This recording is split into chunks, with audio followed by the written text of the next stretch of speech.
Chapter 2261. If the line of defense was broken through, these rats would be like locusts entering a field of crops. It was impossible to imagine what the consequences would be. More and more monsters rushed out of the black hole, mixed with the squeaking sounds of rats. The squeaking sounds were very sharp, with a sense of anger and impatience. Hearing this sound, the monsters' bodies trembled, as if they were very, very afraid. Their eyes were red, and their attacks became faster and more ferocious. Ning Shu had no choice but to fire 2 shots to maintain the defense on this side. Such large-scale lethality really consumed too much faith power. There were also casualties on the Law Incarnation's side. The Law imprint was floating in the air, but this time, no one snatched it. Firstly, they were afraid that the judges would crush it again. Secondly, the attacks were too dense, and there was no time to breathe. If they were not careful, they would be broken through. The Cheongsam man shot with a cold face, temporarily dealing with a wave of monsters. However, the monsters soon swarmed over again, covering the sky and covering the earth. There were so many of them that it seemed like they would never be able to kill them all. It made people feel desperate. If it weren't for the fact that most of the mission enforcers were tenacious, ordinary people would have run away or given up resisting when they saw this. Killing was not scary. What was scary was not seeing hope. Ning Shu's body was splattered with fresh blood. The stench of the blood was unbearable. Fortunately, he did not need to breathe as a soul. Otherwise, he would have been dizzy from the smell. Ning Shu put away the ruby ring. He could not use it anymore because it consumed too much mental power. Ning Shu felt that if he continued to use it, his mental power would be exhausted, and he would be eaten by these monsters. A black hole condensed between the Grand Elder's 2 hands. The black hole slowly expanded, spinning at an extremely fast speed. It became bigger and bigger, strangling the monsters on a large scale. His Excellency was very ferocious. He held a fork and put it on the ground. A ripple-like attack rippled out, directly annihilating the monsters within the ripple attack range into ashes. Ning Shu looked at the attack methods of these 2 people and seemed to understand something. How did such a large-scale attack happen? Was it a law? Ning Shu tried to amplify his law attack. In an instant, he froze 1,000 miles. Many monsters were frozen by Ning Shu's ice. In an instant, a fiery red light lit up. This kind of flame directly caused the ice to explode from the extreme heat. The ice exploded into fine powder, and the frozen monster also turned into fine powder. It couldn't be more dead. Ning Shu looked at Awan. Awan smiled at Ning Shu. Awan's flames could burn everything in the world, even planes. Of course, this was dependent on the increase of her cultivation. Ning Shu felt that he should find a way to develop his law's attack power to the extreme. The law of water could suppress softness, but against this kind of monster, a flood would be useless. After all, these monsters were not afraid of floods at all. The flood was a terrifying natural disaster to ordinary humans, but it was nothing to these monsters. Ning Shu's head was about to explode. He used up a lot of his spiritual power, and his soul was a little dim. This battle was especially difficult. Everyone used their lives to resist. A few more law imprints were floating in the air, and a few more law incarnations died. They didn't even have the chance to reincarnate. It wasn't easy to become law incarnations, but in the end, they were buried here. Ning Shu was really scared. He really wanted to hide in the black hole. He wanted to immediately open the world of reincarnation and crawl in. But he couldn't. Speaking of the world of reincarnation, Ning Shu found that these monsters didn't have souls. This was the first time he encountered something without souls. Perhaps these monsters didn't rely on souls to support their lives, but on another life system. Could it be that the other side of the black hole was a different world? Ning Shu attacked with difficulty. In the end, he couldn't hold on any longer. He took out his gun and planned to shoot. This was already the 4th shot. 800,000 faith power was about to be used up. What a terrifying consumption.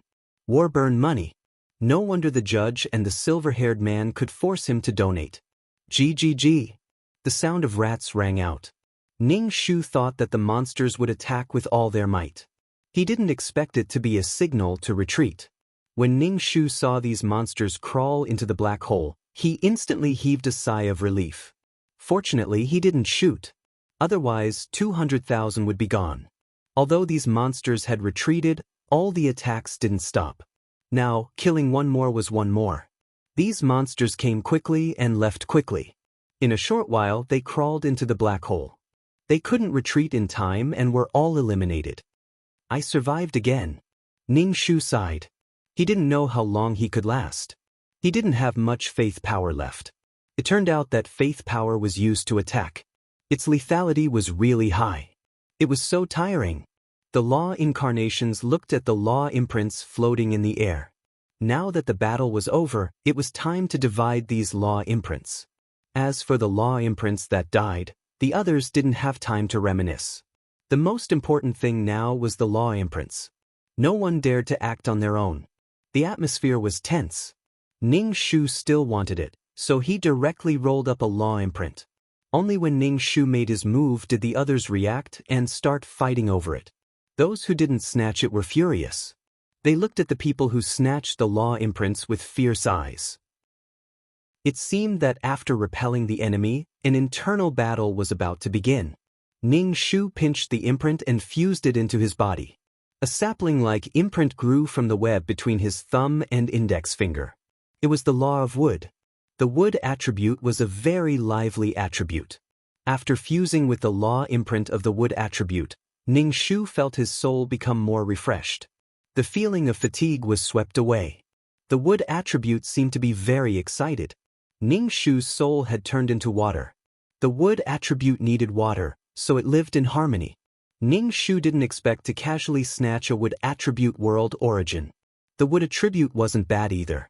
As long as it was a law, there was no bad law. Ning Shu touched the sapling-like imprint between his thumb and index finger. The imprint was exuding vitality. Great, there was another law imprint. War burned the most money, but it was also the most profitable. Although there was danger to one's life, all the hardships were worth it to obtain a wood attribute law. Although it was a dead law incarnation that was snatched. The Chongsam man also snatched one, but his expression didn't seem to be excited. After all, his time law was a high-level law. Although the other laws were precious, the Chongsam man wasn't too excited. The remaining law imprints were snatched by others. Thinking of the law that was crushed earlier, everyone's heart ached. Because there was an internal conflict during the battle, the judge directly crushed the law imprint. Now that the battle was over, the victory spoils were divided. This time, the law imprint wasn't crushed. /BK.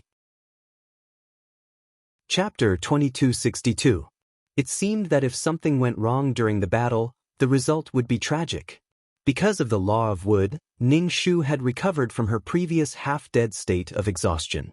Now, she was full of energy and full of energy. Those who didn't get the law imprint were unhappy. They stared at those who got the law imprint and felt indignant. The atmosphere was a little tense. Some people focused their gazes on Ning Shu. Ning Shu smiled with his hands behind his back. Are you sure you want to focus your gazes on me? It was a good opportunity to test the power of the wood element laws. She didn't snatch other people's laws, but if it was in her hands, it was hers. No one could snatch it away. But when they met Ning Shu's gaze, these people suppressed their restless hearts and scanned the others. In any case, it was easy for anything to happen if they fought. These people who had snatched the law imprints might die in the next battle. Ning Shu grinned and waited for the next wave of attacks. This kind of attack that didn't know the time and didn't know whether it was day or night was simply asking for his life. Ning Shu stared at the demon. Thinking of the gentlemanly demon and then looking at the current demon, Ning Shu only wanted to cover his eyes. Boss, 2 of the reincarnation worlds have been broken. A skeleton with golden bones ran in front of the demon. Its jaw opened and closed as it spoke. The abyssal prefect stomped on the golden skeleton, causing it to fall apart. How did you do this? Did you kill those bugs? The skull that rolled far away said, the bugs are dead, but their souls have all escaped. The demon crushed the skull under his foot. The skull opened its jaw and panted. Boss, be gentler, gentler.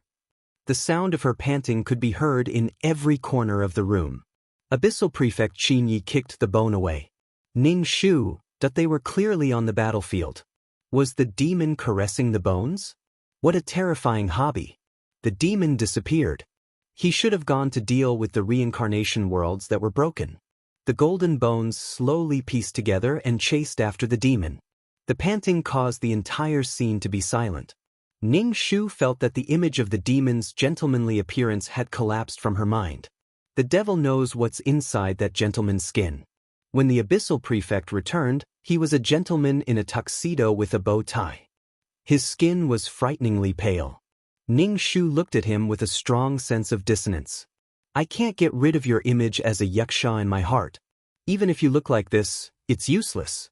As soon as he saw the Abyssal Prefect, the image of a massive mist-shrouded yaksha surfaced in his mind. His Excellency walked to the Grand Elder's side. The two of them were talking about something, and their eyes were still looking at Ning Shu.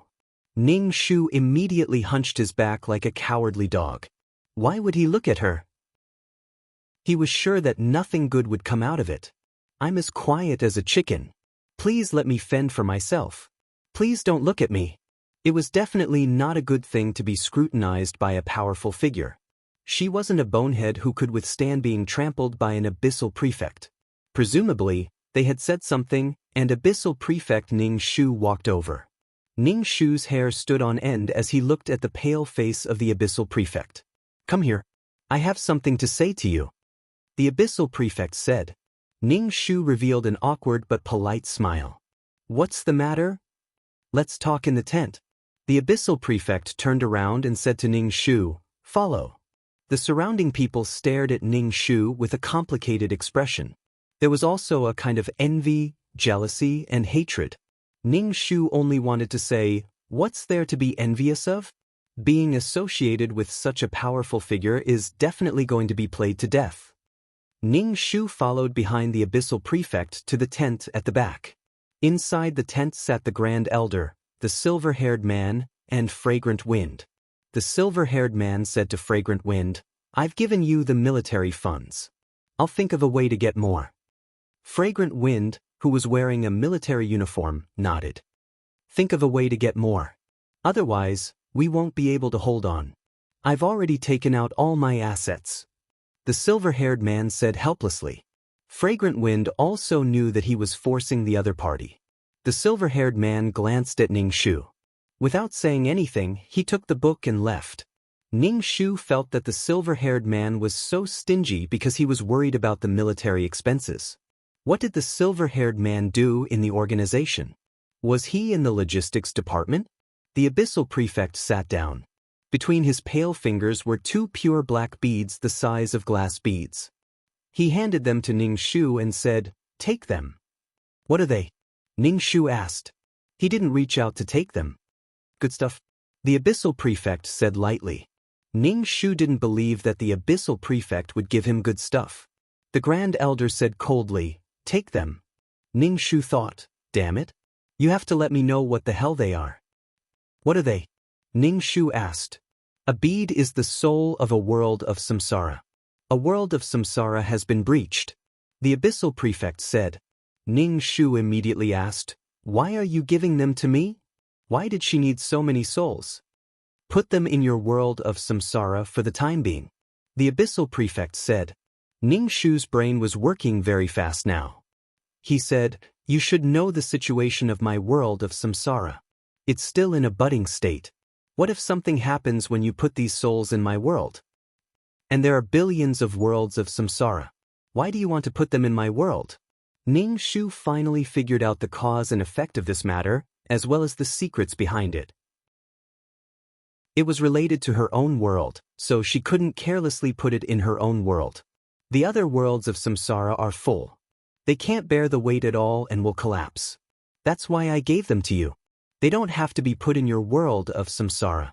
Don't you have a mountain in your world? Put them in there. Ning Shu rolled his eyes. Isn't it like sitting on a horse with something on your back? The horse is the tired one. My world of samsara has to bear the weight. No, the weight is borne by the world in the mountain. I compressed all the souls in this space. They won't run out for the time being. The Abyssal Prefect played with 2 black pearls in her pale hands. Ning Shu asked, "In these calamities, sacrifices are inevitable. Why do you want to keep these souls?" There would definitely be sacrifices in a world that was broken through. The Abyssal Prefect glanced at Ning Shu's face. They didn't jump into the reincarnation pool. They didn't go through the reincarnation pool. These souls are filled with resentment and memories of their previous lives. They entered the world of samsara and reincarnated. What do you think it will do to the world of samsara? Moreover, the number of souls in a world of samsara isn't small. Ning Shu nodded. The Abyssal Prefect stretched out her hand. "Take it." Ning Shu could only stretch out her hand. 2 shiny black pearls rolled into her hand. Pooh! Ning Shu was directly pressed down by the 2 pearls. She was directly lying on the ground. So heavy? /BK. Chapter 2263. Ning Shu held the pearls with both hands, but he was pressed down by the pearls and couldn't get up. No matter how hard he tried, he still couldn't get up. Everyone face-bombed. The scene was very awkward. Ning Shu said to His Excellency, "I can't get up, take the pearls away from my hands." The Abyssal Prefect stretched out his pale hand and picked up the 2 black beads. He held them in his hand like he was holding 2 marbles, but Ning Shu was well aware of the weight of these 2 beads.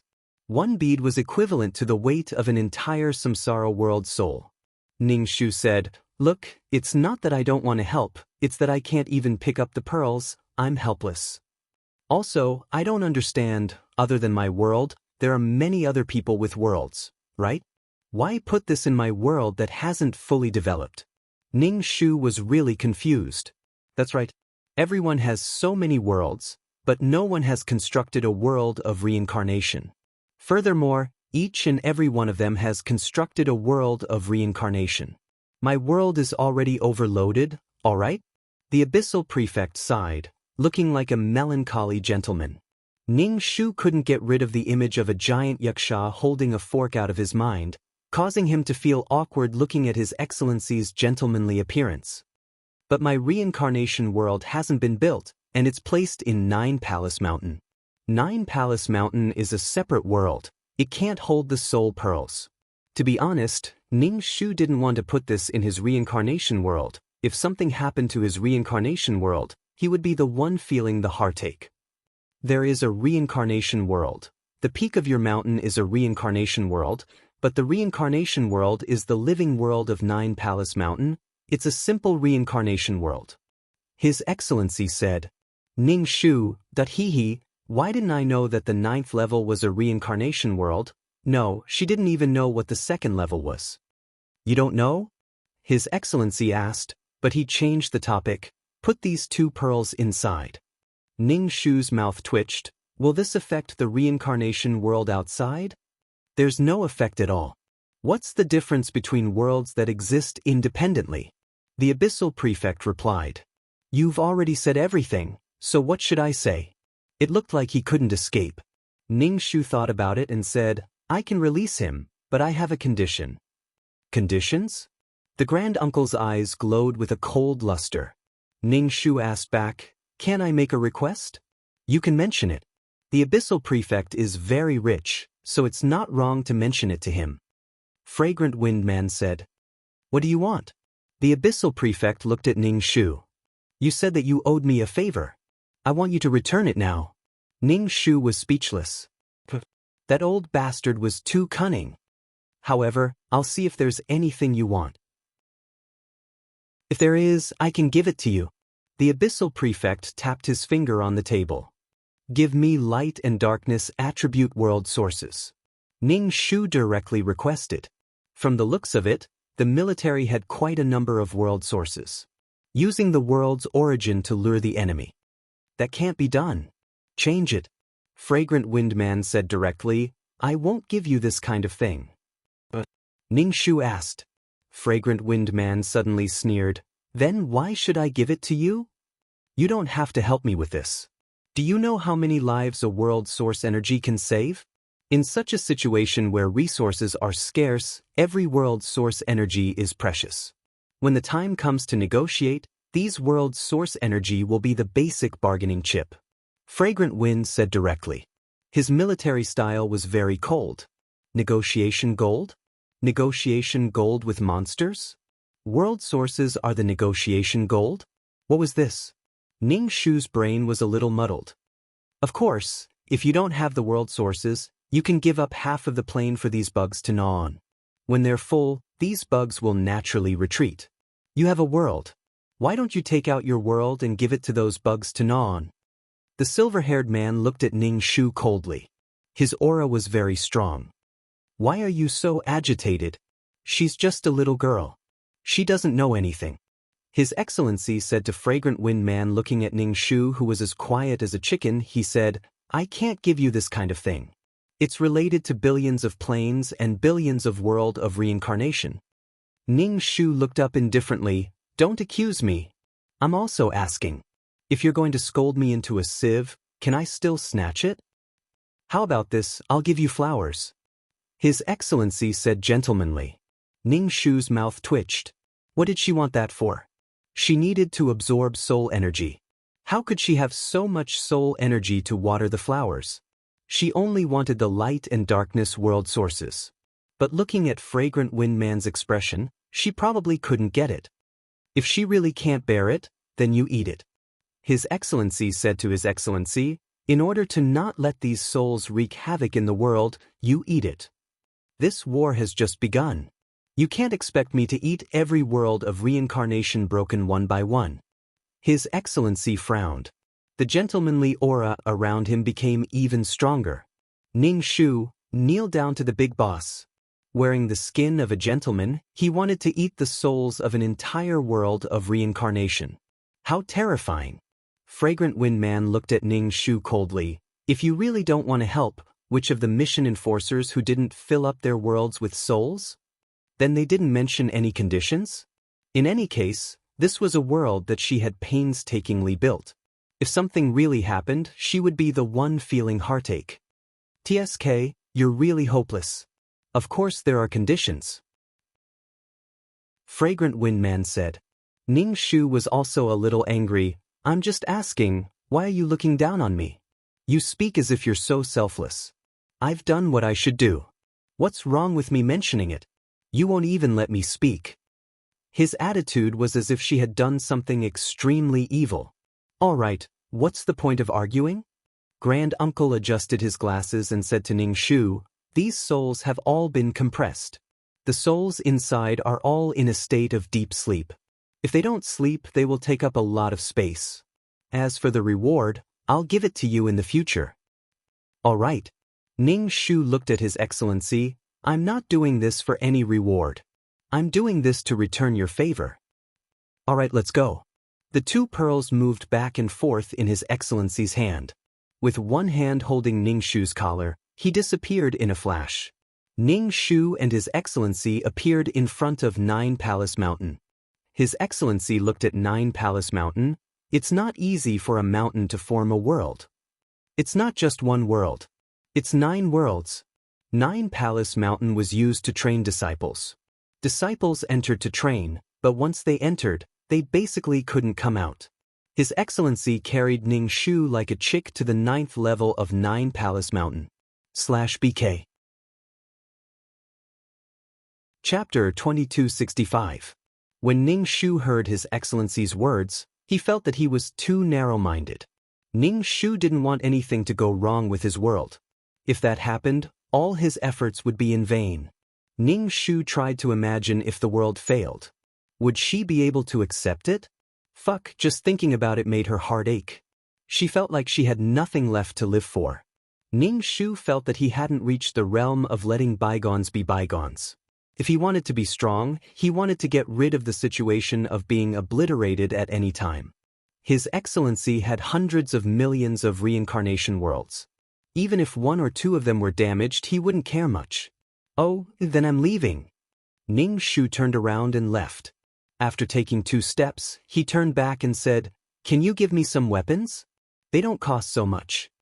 One move cost 200,000. It was too powerful and too expensive. It was like a nuclear weapon. I want to go with an he, Senior Uncle said. Who's an he? Ning Shu asked. Senior uncle glanced at her and said, he's the one who sat here before. Oh, so Fragrant Wind's name was an he. The problem was that Fragrant Wind's man was gone now. Where could she find him? Where can I find him? Ning Shu asked again. It was a matter of life and death. She had to ask clearly. She had to put down her face.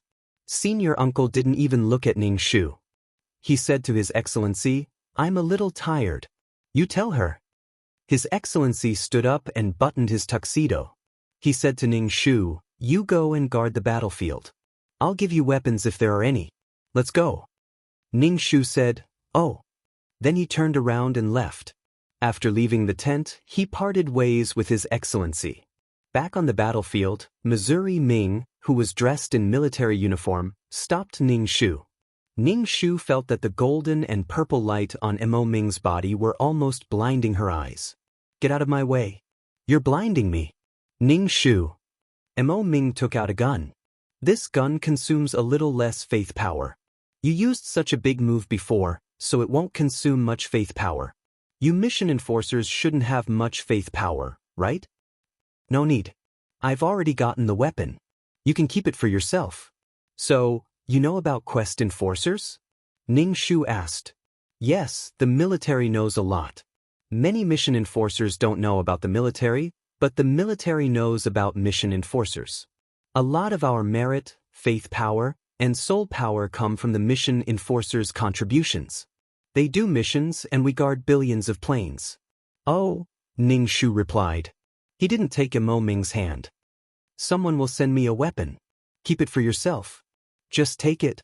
Mission enforcers can't compare to soldiers who have been on the battlefield for years. Mo Ming stuffed the gun into Ning Shu's hands. Ning Shu was speechless. She looked like a weakling, and a real weakling was not qualified to be here. Why are you giving it to me? I don't need it. Ning Shu stuffed it back. Someone will send me a weapon. Are you sure it's okay for you to give me a weapon like this? It's okay. Kill a few more insects and you'll get a reward, Mo Ming said. I think you're a strange person. Why are you sending me something like this? I don't know you well. By the way, thank you for the previous weapon, but I don't want it anymore. Ning Shu rejected him directly. Her relationship with Mo Ming was just a mission.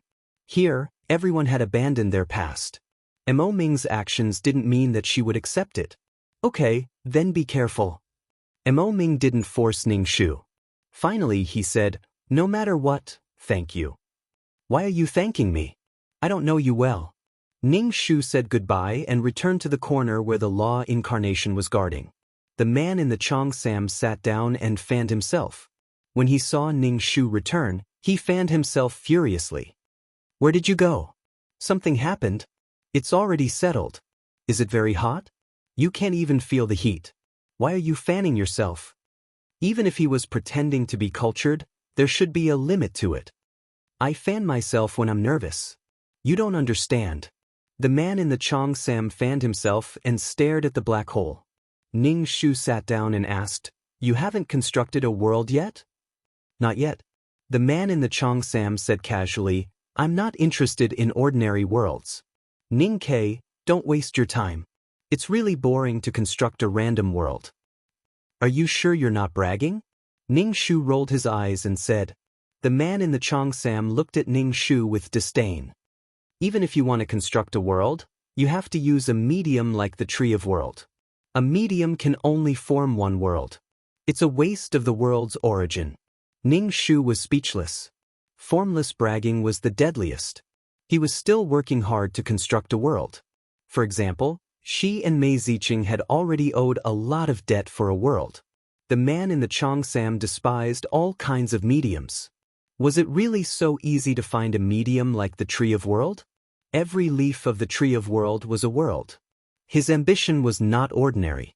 Ning Shu was too lazy to talk to the man in the Cheongsam.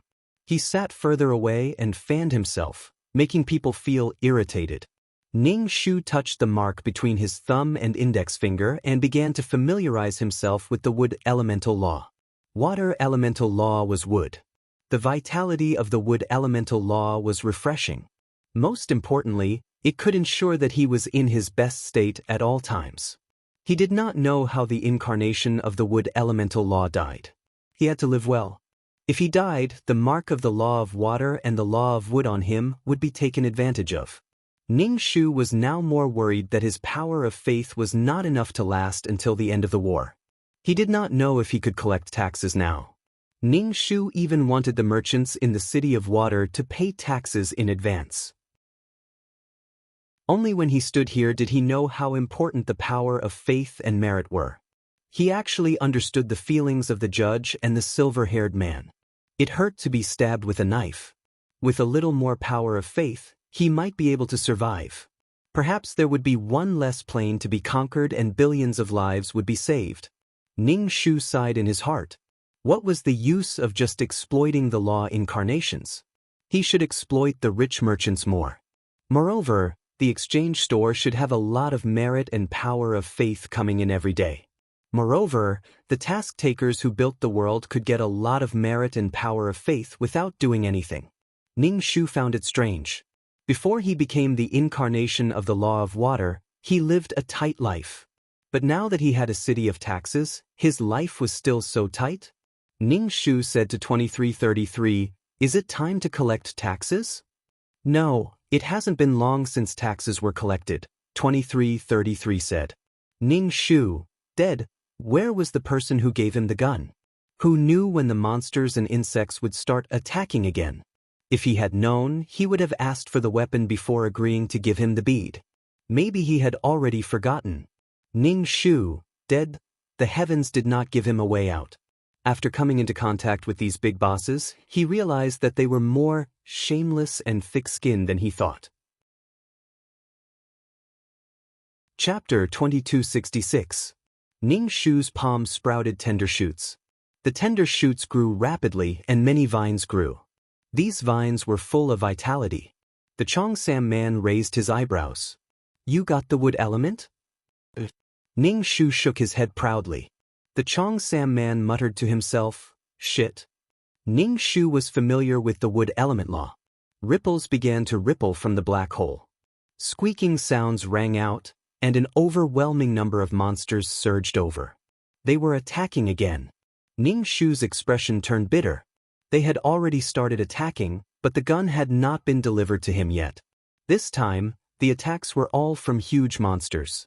There were also some very small mice sandwiched between them. These mice's purpose was to take advantage of loopholes and not be easily detected. Ning Shu used the water element law to freeze the monsters into ice cubes. Then the ice cubes exploded and died. Ning Shu stretched out his hand, and a vine stretched out from his palm. After the vine stretched out, it continued to expand its branches and leaves. Suddenly, it looked like a dense patch of vines. The vines wrapped around the monsters, and some of the sharp vines directly pierced into their bodies. Like a tree root absorbing nutrients, it absorbed the strength of the monsters' bodies. The energy was transferred to Ning Shu's body through the vines. Then this energy was fed back to the vines. The vines grew more branches and wrapped around more monsters, sucking them into mummies one by one. Ning Shu was speechless. Fuck, this was a little shocking.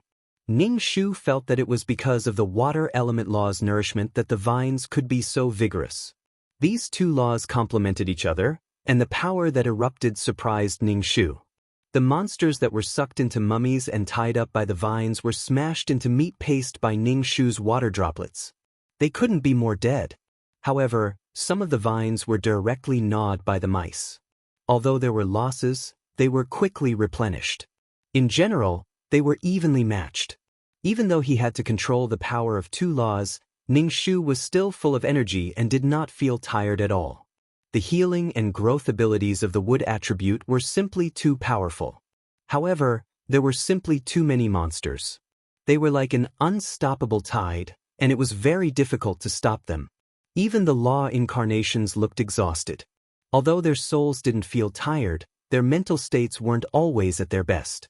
Furthermore, Ning Shu discovered that the rat that ate the vine seemed to have grown a little bigger and stronger. Could it be that it had stolen her energy? The vines became even more ferocious as they wrapped around the monster.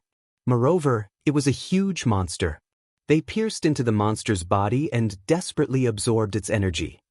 "Pull back the vines, I'm going to shoot." The Cheongsam man gritted his teeth and said.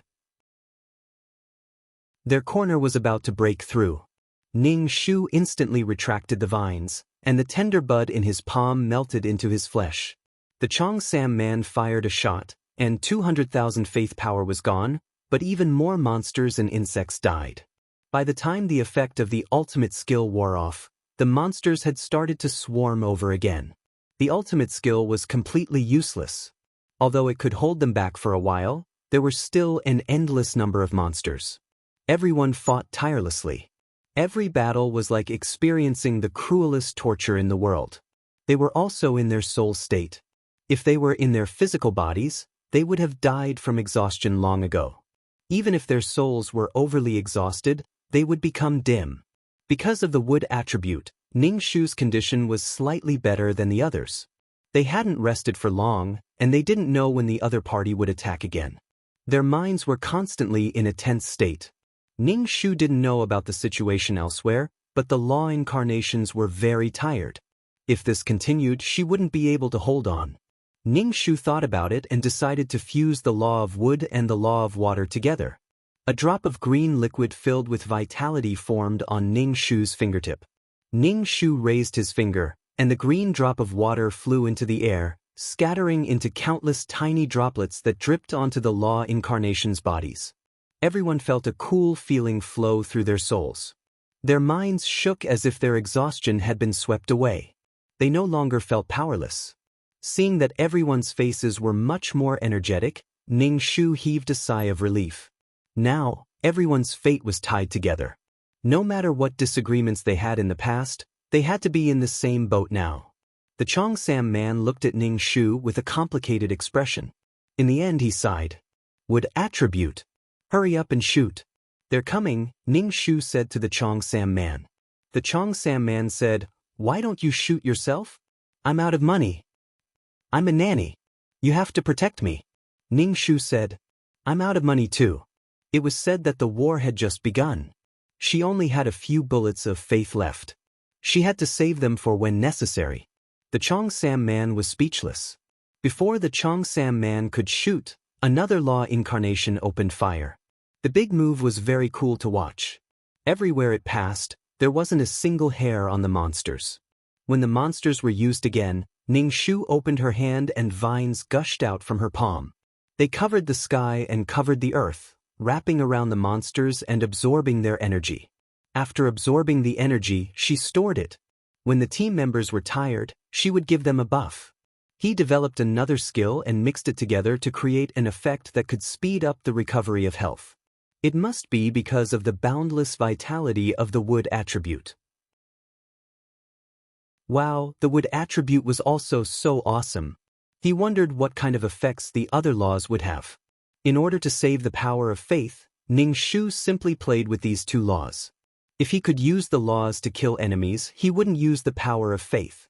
At the same time, he would let the team members recover their health and then kill the enemies. This way, they would be able to defend this corner. With one more law, Ning Shu clearly felt that his combat strength was much stronger. Here, he could use the power of the laws to the extreme. It was unlike when he was doing quests, where the power of the laws was almost completely suppressed. It felt like he was in someone else's territory and had to abide by their rules. He just didn't know if there would be any side effects after using these two laws together. Ning Shu even swallowed a mouthful and felt that there weren't any side effects. It was a very pure power. A very pure law power. There shouldn't be any side effects. Ning Shu also added a buff to the team next to him. "No need to thank me. When it's time to show off my ability, why don't you give me a gun? Only those with ability would be valued. They're coming again. Hurry up and protect me," Ning Shu said to the Cheongsam man. "Get lost.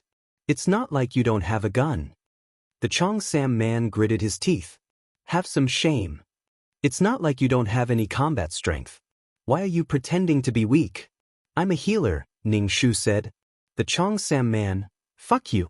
The battle continued, but Ning Shu felt a little more confident. After all, with the support of the law of wood, his mental state wasn't bad. His strength was also a little stronger. He was a little more confident and didn't feel uneasy. He had to try his best to conserve the power of faith. During this time, Ning Shu still fired a shot. 200,000 was gone. /BK. Chapter 2267. Compared to the rookies here, the Soul Army's attacks were much more varied. There were all kinds of weapons, and their attacks were very orderly. They were not as flustered as the Soul Army's. Where's my gun? I promised to give you a gun, but now I don't even see a shadow of a gun. They're here to fight, so I'm not afraid that they'll really break through. If I leave them here, I'll at least give them a weapon. How can they defend when they're so unarmed? In order to absorb the energy of these monsters, Ning Shu spread out the vines in front of him. Countless vines spread out, and these vines were like snakes. They cooperated with each other and wrapped around the monsters individually, piercing into their bodies. The energy shuttled into Ning Shu's body. Ning Shu felt like his body was on steroids and was about to explode. The energy was transferred into the vines, and in addition to the law of water, the vines grew at a frightening speed. The neighboring teams looked over. The vines in front of them were too big. Ning Shu absorbed the energy not only for his own use, but also for buffs to the people around him, allowing them to recover their health. Ning Shu did this because he wanted to shoot as little as possible and save as much faith power as possible. I've already healed you, and you still have the nerve to ask me to shoot. You have to protect the healer, understand? Furthermore, the range of Ning Shu's buff was increasing. Other than the Law Incarnation, the other Law Incarnations could also be within the range of the buff. With the accumulation of energy, he might be able to add a buff to the entire vast battlefield, and the amount of energy required would be astonishing. The people who were being healed were a little confused and looked around. Ning Shu almost jumped up and said, "It's me, I'm the one who healed you. Look at me." To be honest, Ning Shu really wanted to be a healer at the back. There would be people at the front to protect him and buff him from time to time, but buffs required energy. Absorbing the energy of the opposing monsters to increase the energy here was great. She could use the power of the eye gate to destroy them, so she still had to fight on the front line. Perhaps it was because Ning Shu was able to relieve the fatigue of their souls, but the way the members of the team looked at Ning Shu was different. Some of the Law Incarnations did not think highly of Ning Shu, who had just become a Law Incarnation. Now, at least, they were looking at him at the same level and would not look at him with their chins. Therefore, respect was earned through strength. Although one didn't necessarily need the respect of others, it was still more comfortable than just looking at someone's chin. The monster's voice became louder and louder, and its appearance became more and more ferocious. To be honest, this war was really unsolvable. This side could not retreat. Behind them were billions of planes. Without a plane, there would be no place to live. Without a plane, there would be no need for mission enforcers like them to exist. There would be no more. But now, the monsters on the other side had reached their breeding period. In order to survive, they would also fight together. But why did they have to devour the plane and devour the heavenly axiom? The things they ate were too high-end. Therefore, both sides had to give it their all. According to these monsters and insects, they would definitely destroy a tree and not leave a single leaf behind. However, there were still many who relied on this tree to survive. Not to mention the billions of living creatures in the leaves, even the people who relied on this tree to survive would eventually die. Ning Shu's expression was cold. He gritted his teeth and used the two laws back and forth. In order to conserve the power of faith and save it for life-saving use, Ning Shu felt that he was about to kneel. The battle this time was very difficult. The monsters' levels were very high, and their bodies were much stronger. Some of the monsters grabbed the vines and tore them apart. Moreover, it was not easy for the vines to pierce through the monsters' bodies. It was as if the vines had pierced through a piece of metal. The defensive ability was really too strong. Ning Shu poured water into the vines, and the vines grew thicker. Each of them was as thick as a person's thigh. It was not so easy for the monsters to tear them apart. The Cheongsam man was speechless. In order to save money, this guy was going all out. Was he so poor that he had gone crazy? However, with the vines blocking a wave of monsters, the other law incarnations attacked together. Before they opened fire and used their ultimate skills, they could barely resist these monsters. In addition, after a few battles, everyone had some tacit understanding with each other. They barely had the strength to fight. Moreover, this was not the main place to attack. However, the other party seemed to have realized that the guards here were very weak. More and more powerful monsters, like monsters that were 3 or 4 stories tall, came over. Ning Shu used the vines to wrap around the monster. The monster roared and broke the vines. The vines that were as thick as a person's thigh were cut into pieces. Even if they were broken, a large wave of vines still wrapped around his body. Ning Shu said to everyone, "Use the power of law to attack together." For a moment, all kinds of attacks landed on the monster's body. Moreover, some laws countered each other and exploded. The monster fell down and was dismembered by other monsters and smaller rats. In just a short while, the monster was completely devoured. Not even its bones were left behind. It was as if the monster had never appeared in the first place. This was too fucking terrifying. This race really did not waste food and advocated frugality. They did not even let go of the corpses of their own race. Wave after wave of monsters came endlessly. Ning Shu condensed a fist-sized green liquid. The green was very pure, making people feel relaxed and happy. The water droplets rose into the air and finally divided into countless small water droplets. They drenched everyone like a drizzle. As the water droplets were very big, the area of the rain was also very large. These raindrops fell directly into their souls. It was like drinking a mouthful of clean and clear water in the desert. It was very refreshing. Ning Shu tried his best to store energy. The seedling between his thumb and forefinger revealed a majestic vitality that was even stronger than when he had first obtained the wood attribute. On one hand, it was nourished by the law of water. Water absorbed wood. In addition, the vines absorbed the vitality of the monsters. The portion of this vitality was fed back to Ning Shu, and a portion of the law was stored. The seedling between his thumb and forefinger seemed to have an additional leaf. When the time came, would it bloom into a flower? Ning Shu was very much looking forward to it. He had just randomly snatched a law. He did not expect it to be such a compatible law. Anyway, no matter how she chose, she could not find an attribute that countered water.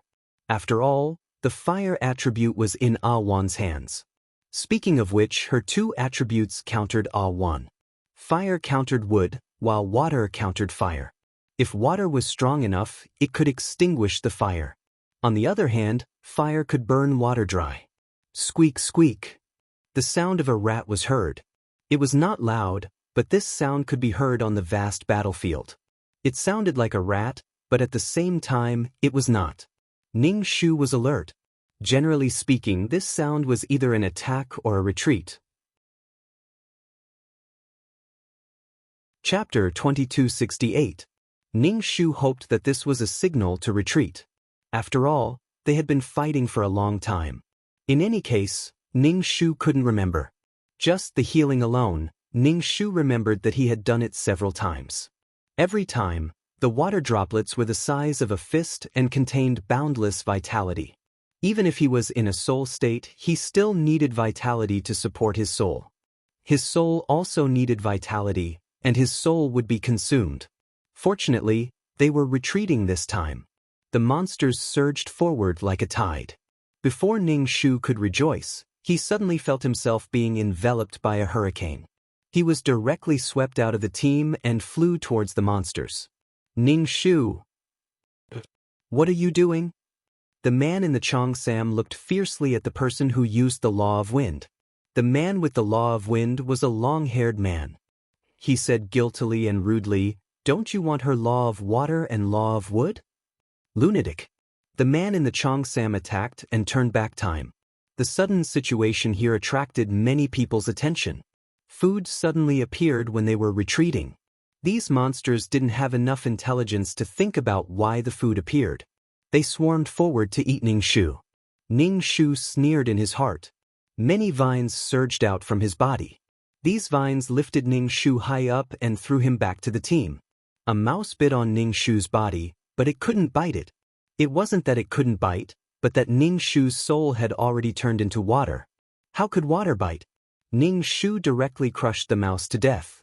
He stretched out his hand and grabbed the throat of the Law Incarnation. The man's face was livid.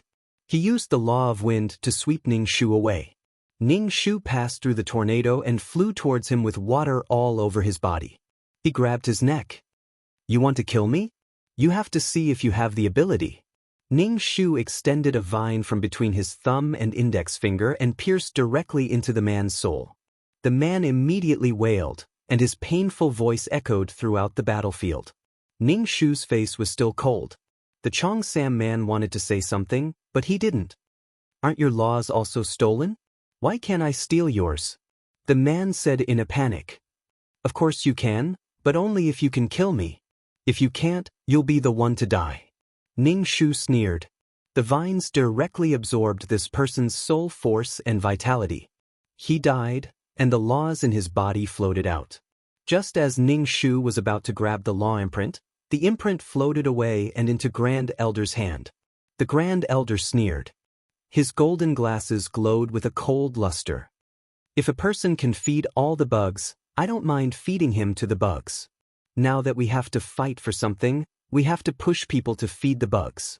Interesting. Whenever a law incarnation dies, the law imprint is kept by me. If something like this happens again, all of you will be fed to the bugs. After leaving behind a warning, the Grand Elder floated away. Ning Shu's face was cold. Why did he not come earlier or later? Why did he only appear when she took the law imprint? "Your sister. Thank you for your help." Ning Shu thanked the Cheongsam man. Others had wanted to kill her to get her law, but the Cheongsam man had saved her. It was said that a friend in need was a friend indeed. Out of so many law incarnations, only the Cheongsam man had taken action. The others hadn't taken action or helped. Perhaps they were thinking that if she died, they would have a certain chance and opportunity to get her law imprint. Ning Shu had directly killed the person who had attacked her and made him wail for so long. Did he really think that she was easy to bully? If she didn't show some attitude this time, this kind of thing would never end. "Thank you for saving my life." The Cheongsam man opened his fan and fanned himself coquettishly. He straightened his chest. Ning Shu nodded. The fan stopped. The Cheongsam man couldn't help but ask, "Really?" "Of course it's true." Ning Shu smiled. The Cheongsam man avoided Ning Shu's gaze. With his back facing Ning Shu, he fanned himself. "Even if you want to repay me with your body, I don't necessarily have to accept it. You don't look good. Forget it." Ning Shu despised him. He knew it. He only dared to talk coquettishly and didn't care about playing for real. "Coward." The Cheongsam man looked back at Ning Shu. When he met Ning Shu's gaze, he immediately looked away. Ning Shu was speechless. The Cheongsam man was more suitable to find a boyfriend. With his cowardly personality, he was more suitable to find a strong and domineering boyfriend who would use all kinds of methods to push him against the wall, kiss him forcefully, and flirt with him. Ning Shu walked over and squatted down with the Cheongsam man. The Cheongsam man moved to the side. Ning Shu moved over and asked, "Are you also coveting my law of water and wood? Who doesn't covet good things? However, these two laws of yours are indeed eye-catching. Not to mention the taxes of these two cities, just the effect of these two laws combined is not as simple as 1 + 1 = 2. In particular, the two laws promote each other. That's why people can't help but want to take action. Wealth moves people's hearts. At our level, things that can increase our strength are more tempting than wealth. It's normal for people to want to take action against you." Ning Shu nodded. "That's right. That's why I let him die so miserably. He screamed so miserably. It's good that everyone heard it." The Cheongsam man glanced at Ning Shu and moved to the side. Ning Shu moved over. "What law did you get?" "What law I got has nothing to do with you. Don't come near. I don't like people like you.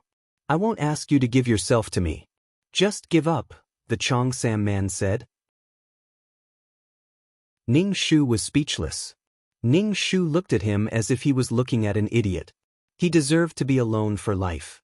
He couldn't find a girlfriend no matter how hard he tried. Ning Shu. Mo Ming came over. Ning Shu waved at him from afar. You know people from the military? The Chongsam man asked. What do you want? Ning Shu asked. It was a little troublesome to meet someone on a mission in a place like this. Do you know each other? The Chongsam man asked. Just as if we were married. Ning Shu. The Chongsam man chuckled and pointed at Ning Shu. You want to get married? Ha. Mo Ming ignored the Chongsam man who was gloating. He asked Ning Shu, are you okay? I'm fine. It's someone else who died. Ning Shu said casually. Anyway, he had already exposed himself. Marriage is the client's wish. Don't take it to heart. I don't need you to take responsibility. I know. I'm not here to talk about marriage. Were you bitten by a bug? The bug's saliva has a strong corrosive power. It will slowly erode your soul. This is medicine. Apply it where you were bitten. Mo Ming took out a blue medicine. There were specks of light in it. The medicine looked pretty good. Ning Shu lifted his skirt and looked at his calf. There were no bite marks. Chapter 2269. Ning Shu checked it and found that it did not corrode the soul. He said, thank you. My soul is special. Insects can't bite it. Then give it to me. I'm scared, the Chongsam man said. Anyway, you're here to deliver the medicine. You can't come here for nothing. Give it to me. Mo Ming gave the medicine to the Chongsam man, then looked at Ning Shu and said, you seem to be very impatient with me. I don't mean anything else, and I don't want to have anything to do with you. I just want to thank you. Ning Shu said, I'm not impatient with you.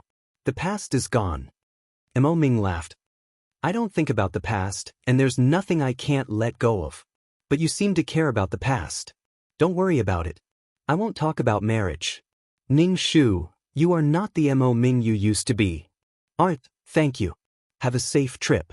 Ning Shu gestured for him to leave and respectfully sent him away. Mo Ming said to the Chongsam man who was holding the medicine, use 1 drop each time. Don't use too much. It's a waste. The Chongsam man nodded and waved at Mo Ming with a smile. The Chongsam man put away the medicine and said to Ning Shu, he's a general, a 2nd lieutenant with 1 bar and 1 star. Since he can give you medicine, just take it. Besides, you're married. Ning Shu looked at the Chongsam man with a strange look. The Chongsam man was confused. He waved his fan and said impatiently, what are you looking at? For a moment, the way you gossiped made me feel like you were my best friend. Ning Shu shook her head. What are you talking about? I'm straight. I just want to have a girlfriend, the Chongsam man said. It's a little difficult, Ning Shu said. Oh, right. Mo Ming, who came back, said to Ning Shu, General, and he wants to talk to you. I forgot to tell you. Okay. Fragrant Wind finally called her. It was probably about the gun. She finally remembered to give him a gun. Ning Shu saw that Mo Ming's soul was a bit dim and said, you have a lot of troops to take care of? Not much, I'm just a lieutenant, Mo Ming said. Ning Shu condensed a green water droplet. This can relieve fatigue. Take it as a thank you for the gun you gave me. Thank you. Everyone in the army is talking about the wet nurse. The general and I are probably looking for you because of this. Mo Ming took the green water droplet, and the water droplet merged with his soul. Ning Shu was speechless. Fuck, isn't this about guns? What happened to you? Mo Ming asked when he saw Ning Shu's expression change. He comforted Ning Shu. General Anha is easy to get along with. She knew very well whether it was easy to get in touch with him or not. Mo Ming sent Ning Shu to the tent and said to Ning Shu, don't be afraid. Do I look really fragile? Like I'll break at the slightest touch? No, you're different from what I imagined, Mo Ming looked at Ning Shu from head to toe. You should be a wantonly, bright and beautiful girl. You're much thinner than what I imagined. Ning Shu grinned, opened the curtain and walked into the tent. The tent was full of people, including Fragrant Wind and Grand Uncle. The ones sitting below should be the main leaders in the army. Including some powerful task takers, such as a Wan, young master Ronghua, Wen Yen, and so on. In short, there were many task takers, and there were many people that Ning Shu didn't know. As soon as Ning Shu came in, he was baptized by the eyes of the big bosses. Sit down. Grand Uncle pointed to a seat at random. It was in the middle, below a Wan, and in front of young master Ronghua and Wen Yen. Ning Shu sat down. A Wan looked at him and smiled politely. Ning Shu smiled back. Many people focused their gazes on Ning Shu, but Ning Shu pretended not to see them. She just came to ask for the gun, not to participate in the meeting or participate in the battle plan. His Excellency was not here. He probably went to water his own flowers. Fragrant Wind talked for a long time, basically talking about the military and various kinds of military resources. In the end, he said to everyone passionately, "Dear friends, hold on for a few more 100 years, and the war will be over." Ning Shu, a few 100 years.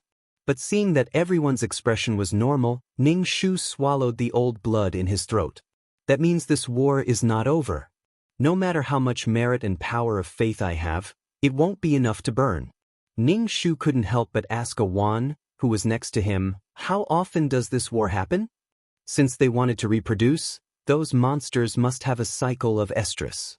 In order to evolve and reproduce, this kind of war would not be rare. In the past, when she was lying on the hospital bed, she didn't know that there were people guarding and stopping these monsters. Many creatures didn't know that there were people guarding them and billions of planes. If we calculate according to the system's time, about once every 3,000 years. This time is a bit different. The other side has no intention of compromising, Awan said. Peace talks are not working? Ning Shu asked. Awan shook her head. Maybe peace talks are no longer enough to satisfy them. They want to take over billions of planes. Ning Shu, that then this war will be hard to fight.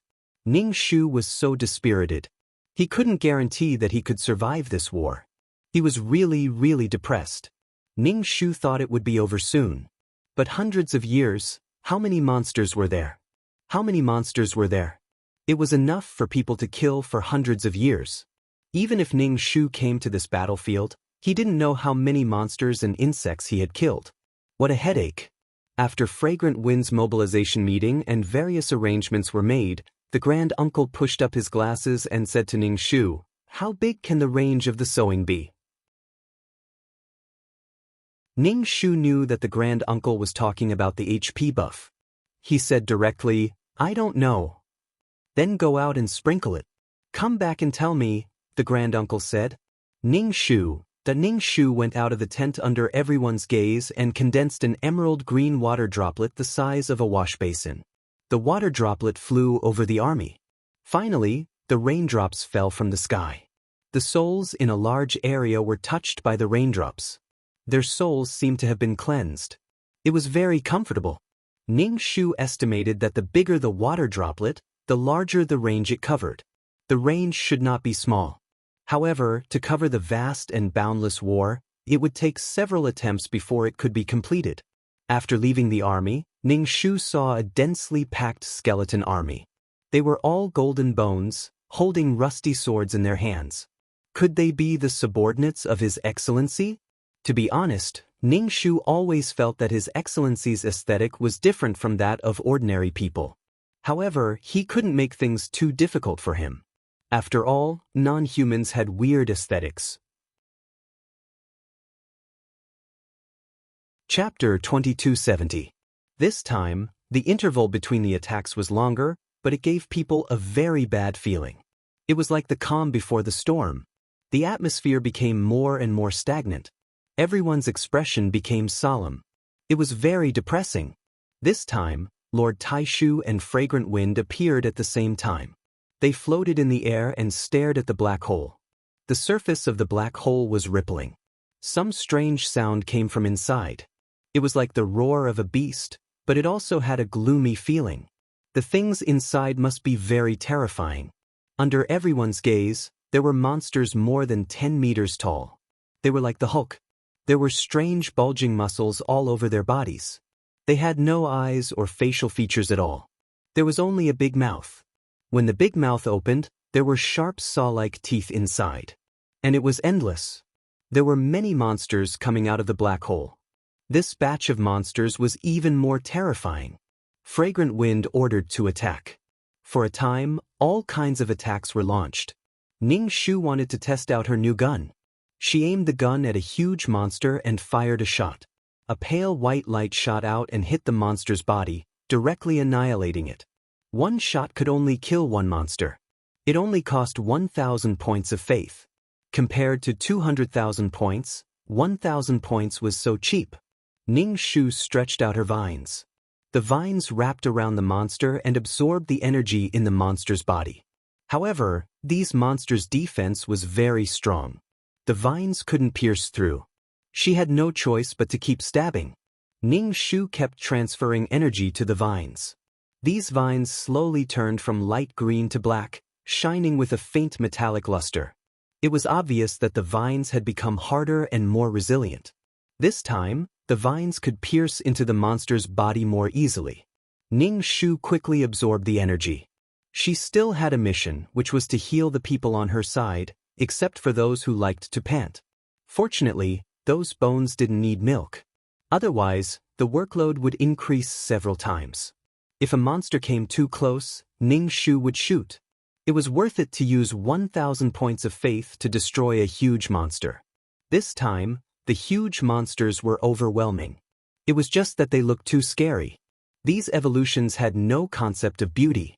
It was reasonable to say that the more they evolved, the more beautiful they would be. After all, genetic defects would be made up. But why were they so ugly? Or did these monsters have a special sense of beauty? The uglier they were, the prettier they were. This time, the attack was very powerful. Although this side was full of vitality, it was very difficult to resist. Everyone clenched their teeth and tried their best to resist. Some people even groaned in pain as they were bitten by the monsters. A drop of emerald green water condensed on Ning Shu's fingertip. This drop of water grew bigger and bigger until it was the size of a wash basin. The drop of water continued to grow until it was the size of a water tank. The water droplets floated high up in the sky before exploding into mist and spraying out, drenching a large area. After adding a buff, Ning Shu hurriedly absorbed the energy. The people who were hit by the raindrops were in a better mental state. Even their attacks were more accurate. On the battlefield, everyone was in a tense state. Even the soul would be tired. In this case, the effect of these water droplets was to make the soul more empty. Ning Shu used the vines to absorb the energy while firing. The main reason was that there were too many huge monsters. It was not enough to rely on the vines and the power of the law. Even with such a small consumption of guns, Ning Shu lost more than 20,000 faith power. Someone in the team used a big move. However, there were many huge monsters now. It was very satisfying to use a big move. After firing a shot, the huge monsters were all gone. It was more satisfying than killing those small mice. A big move should be used at this time. It was very satisfying. However, the person who fired the shot was very distressed. Squeak, squeak. The mice squeaked. The monsters' attacks became more violent and their movements faster. They began to attack as if they did not care about their lives and roared. Ning Shu had no choice but to use a big move. He lost 200,000 faith power in one move. Although he could get a temporary respite, endless monsters poured out of the black hole. This time, the monsters looked more strange. Some flew in the sky, some crawled on the ground, and some ran. There were also high-altitude attacks. The battle was getting more and more difficult. The other side was constantly changing their strategy. They could only passively defend. When the other side moved, they would passively defend and take measures.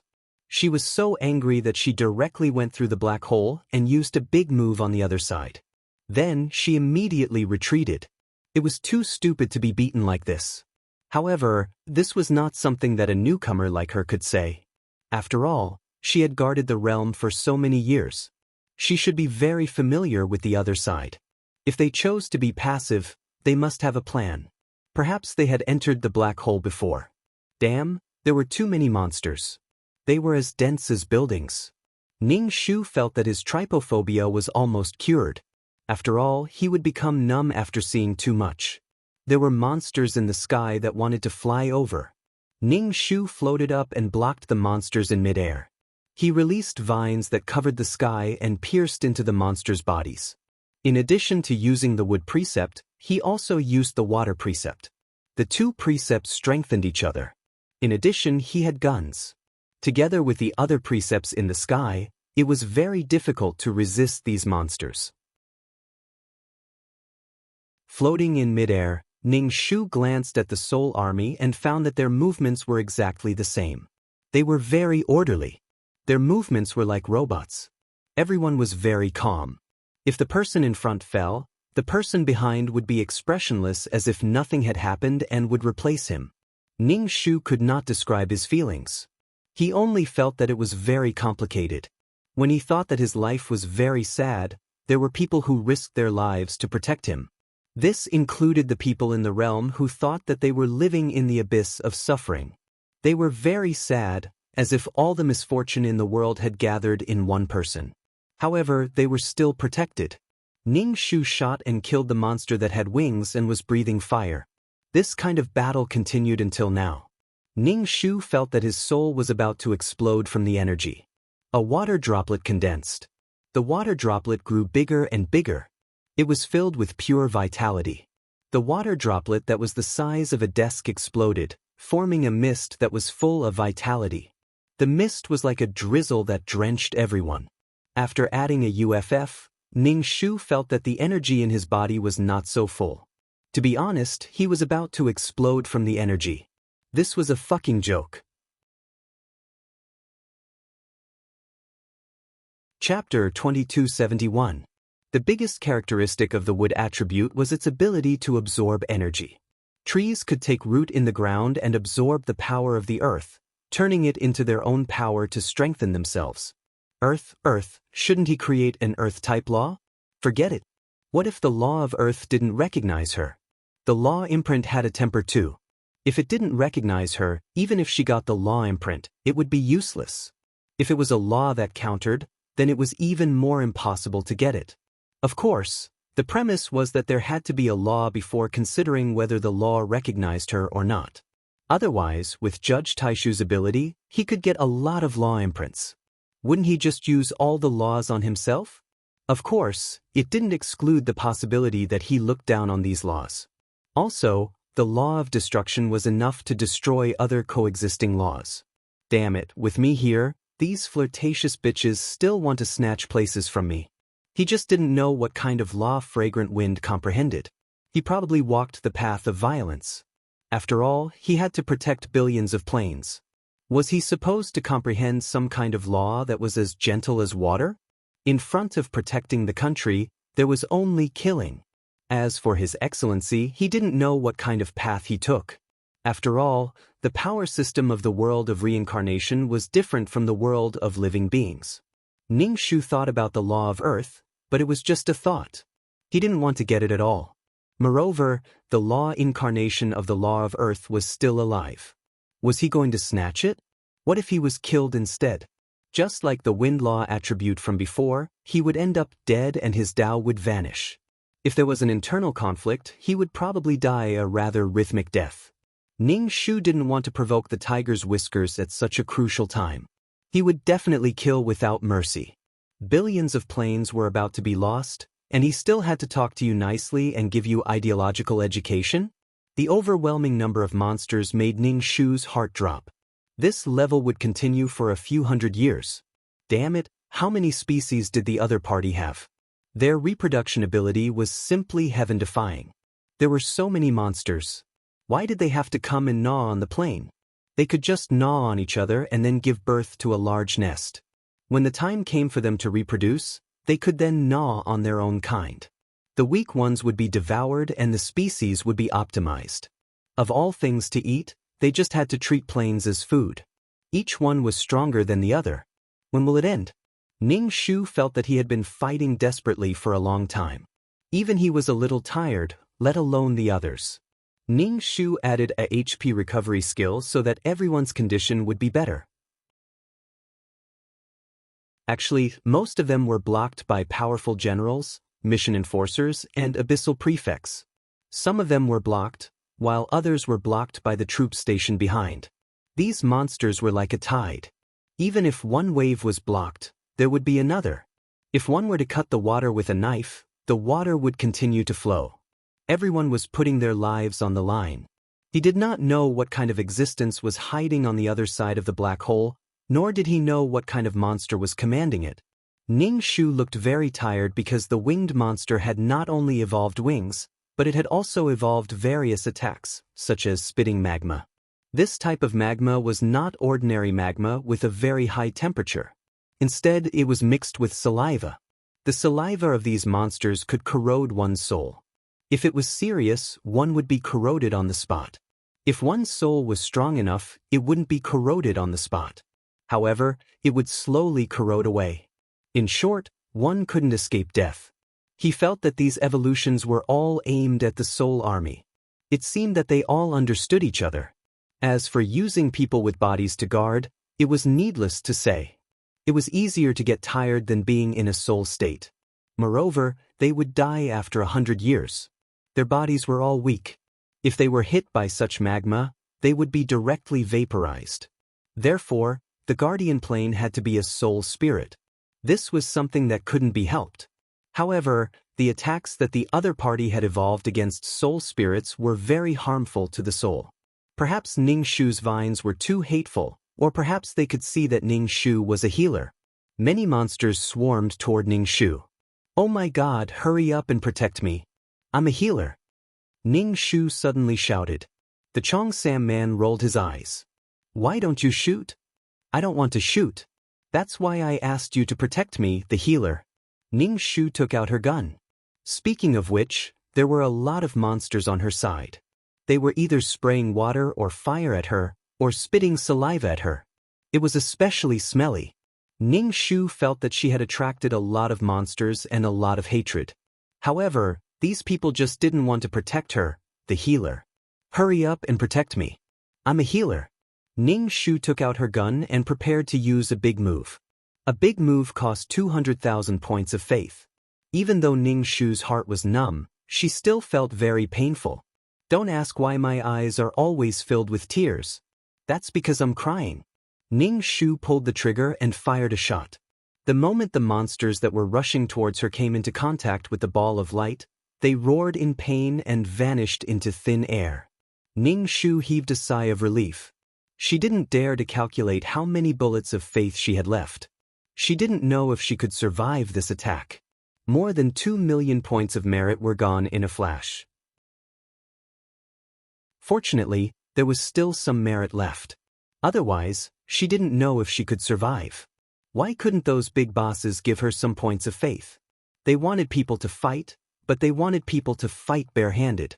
Even if they didn't give her bullets, they should at least give her a bayonet. This was the most disrespectful war Ning Shu had ever seen. Even in the era of cold weapons, there would at least be armor and heart protection mirrors. There was nothing here. Ning Shu secretly wondered if she could ask for some points of faith. Those soul armies had all kinds of rewards. As long as one made a contribution, they would receive points of faith and merit. They would add all the merit to themselves. With merit, their soul would become stronger. At the same time, they would have the support of the heavenly Tao of billions of planes behind them. People with merit and luck would always have better luck. People who were favored by the heavenly Tao, like Mo Ming, who had not even formed a soul army, already had incredible luck. Furthermore, his body could not bear it, so he could only be a sickly person. Ning Shu couldn't bear it anymore. He didn't need to think about how he didn't have much faith left. Maybe the next time he used it, he would be reminded that his balance was low and that he should recharge. It wasn't time to collect taxes. If he collected taxes, he might be able to hold on for a while.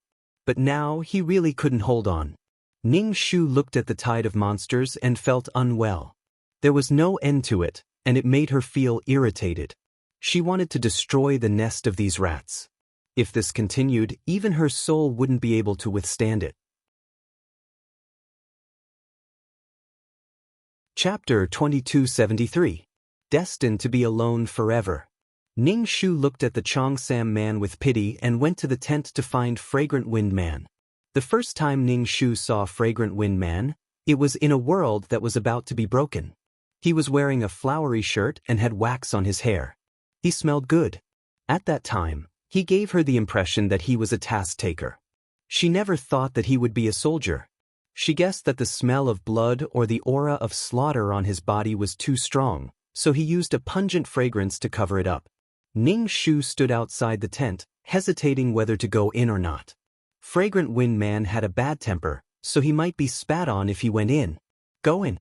Why are you standing at the door? His Excellency was wearing a tuxedo.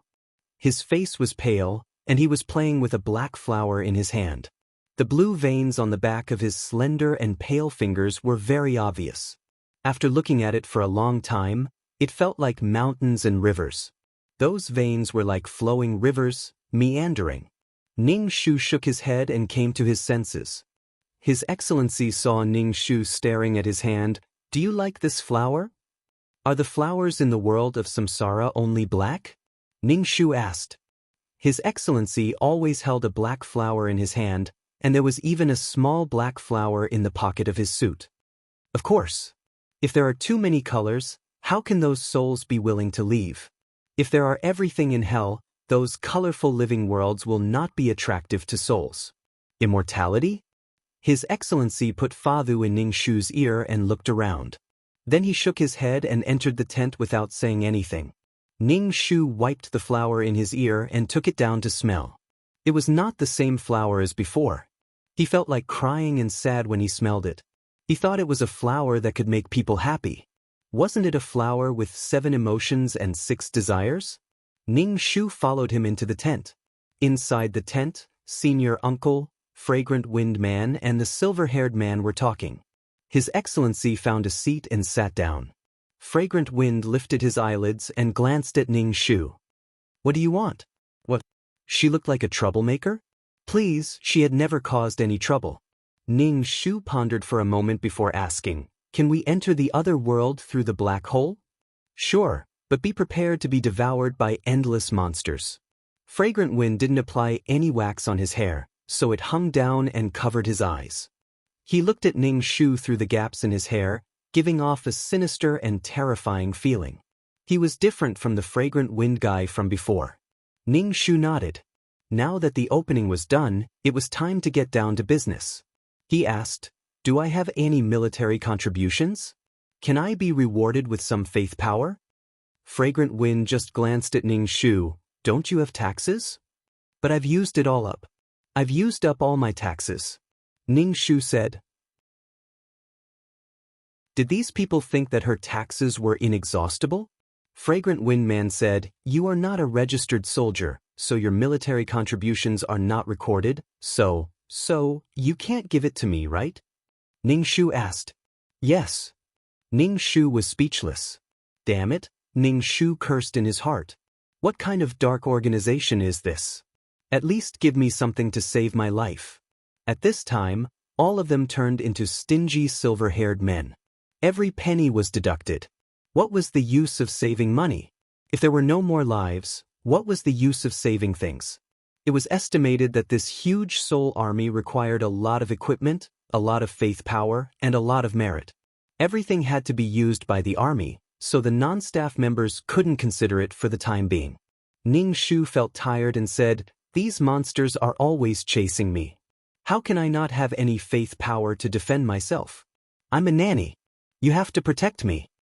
Fragrant Wind Man was speechless. What's wrong with being a nanny? Grand Elder said, go back and collect taxes before the other party attacks. Ning Shu said, it's not time to collect taxes yet. So what if you change the tax collection date? Fuck, after all was said and done, he still needed to rely on himself and use his own faith power. How frustrating. Sure enough, he didn't get anything on this trip. It was expected, but it seemed that he got a chance to escape the battlefield. Go back and don't spread what happened here. It's useless except for increasing panic. Grand Elder looked at Ning Shu and said. Ning Shu nodded. No wonder she didn't know what happened before. It was true that there was no benefit for people who weren't capable enough to know.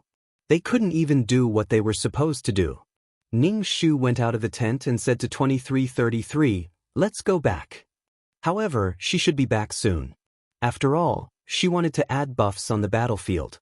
It was obviously not her business, but now she took it as her responsibility. In a flash, he returned to the system space. Looking at the system space full of fragrances, Ning Shu's tense heart relaxed a little. He couldn't help but lie down on the sofa and sigh. It was a pleasure to lie down so comfortably during a war. Ning Shu took out a part of the soul stones and asked 2333 to send it to the main system for purification.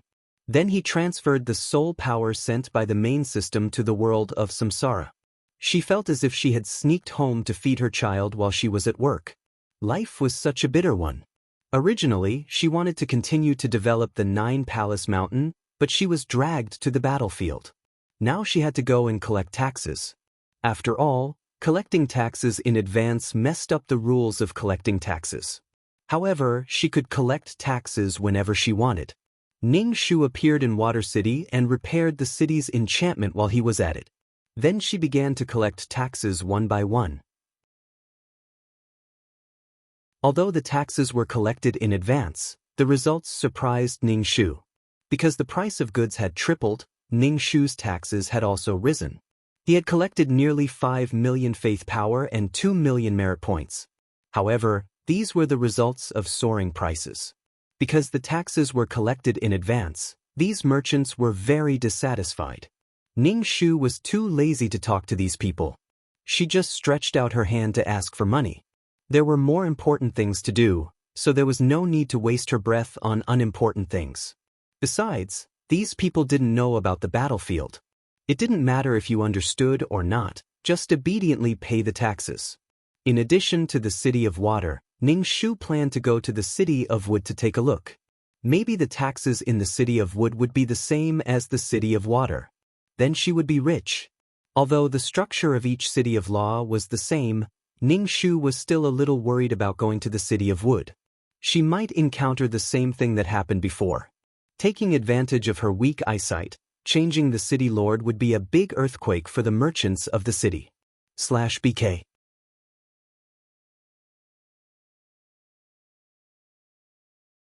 Ning Shu, who had collected the taxes, was very satisfied. He told the merchants to work hard and make their businesses prosper. Then he would have a lot of taxes. Ning Shu felt that he might really be poor. He couldn't save any money at all. All of his faith power would be used up on the battlefield. Could this be a battle between gods that used faith power to attack? After collecting the taxes, his wallet was full. But as soon as he thought about how it would flow like water on the battlefield, Ning Shu's legs went soft and he no longer dared to go to the battlefield. He still felt that doing quests was more comfortable. At least he didn't have to face the tide of monsters every day, and he could still collect merit, faith power, and soul power.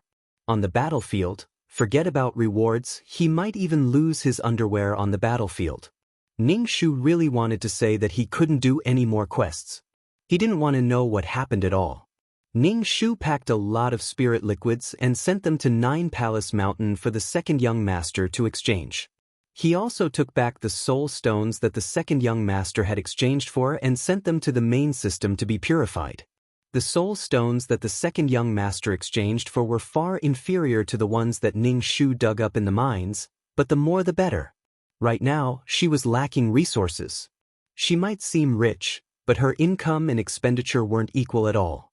When he saw the second young master again, his soul was much stronger than before. It didn't look like it could be blown away by a gust of wind. The second young master gave all the soul stones that he exchanged for to Ning Shu, saying that he took 10% of it. The rest was for Ning Shu. Ning Shu took out his ring space. Continue exchanging. The second young master scanned the spirit liquid in the meson space and felt very complicated. Where did all this spirit liquid come from? It seemed like there was no end to it. The second young master's eyes turned. Ning Shu asked, "Where do you live? If I want to find you, where should I go?" Ning Shu raised an eyebrow at the second young master's cunning eyes. He raised an eyebrow and asked, "What's the matter? If there's something, I'll come find you. After exchanging for soul stones, you can take 10%. There's no need to come find me. You know that I've been beaten into a spirit state, and the Li family is now under my brother's control. Many people are coveting the spirit liquids. The second young master said. Then what about auctioning it? Ning Shu asked. Auctioning it is really not worth it. The second young master said. Now that he had fallen to such a state, he could only become stronger. His brother was still eyeing him covetously. To be honest, it was not easy to have two brothers in a family. For some reason, the fertility of cultivators seemed to be deprived. It was especially difficult for them to have children. Couples being able to have children was no different from winning a lottery.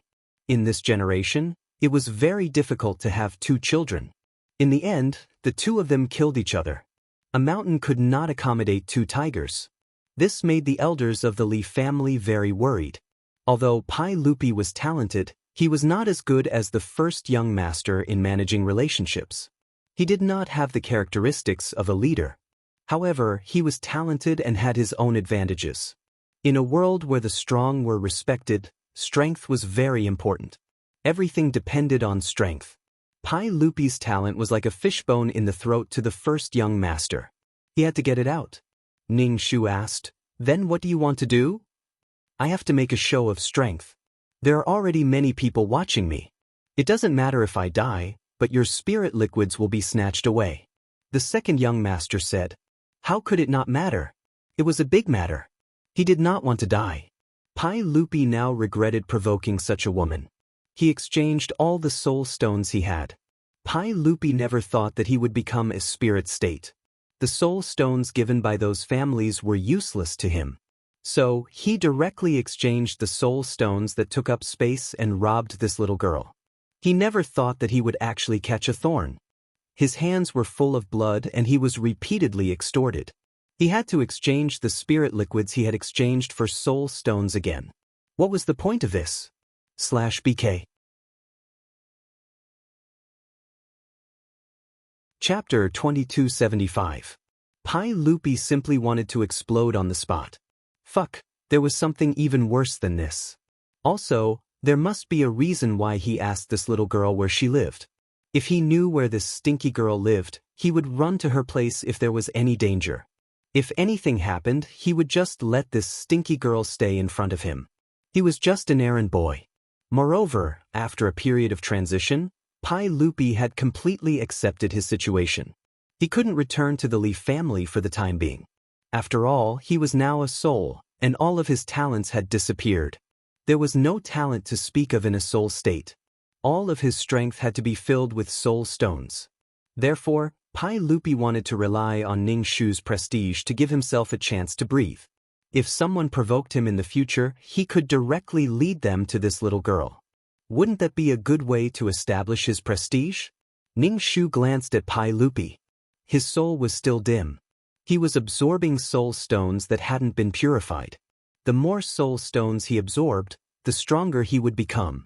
However, his emotions would definitely be affected by the impurities in Zhejiang. Do you really want to know where I live? Ning Shu looked at Pai Lupi with a smile that wasn't a smile. Seeing Ning Shu's smile, Pai Lupi clearly felt that something was wrong. This girl wasn't a good person at all. When she showed this kind of smile, she looked more like a bad person. A very bad person. However, for his own safety, Pai Lupi still asked, Where do you live? I live at the end of the universe. There are endless monsters there. Do you want to come with me?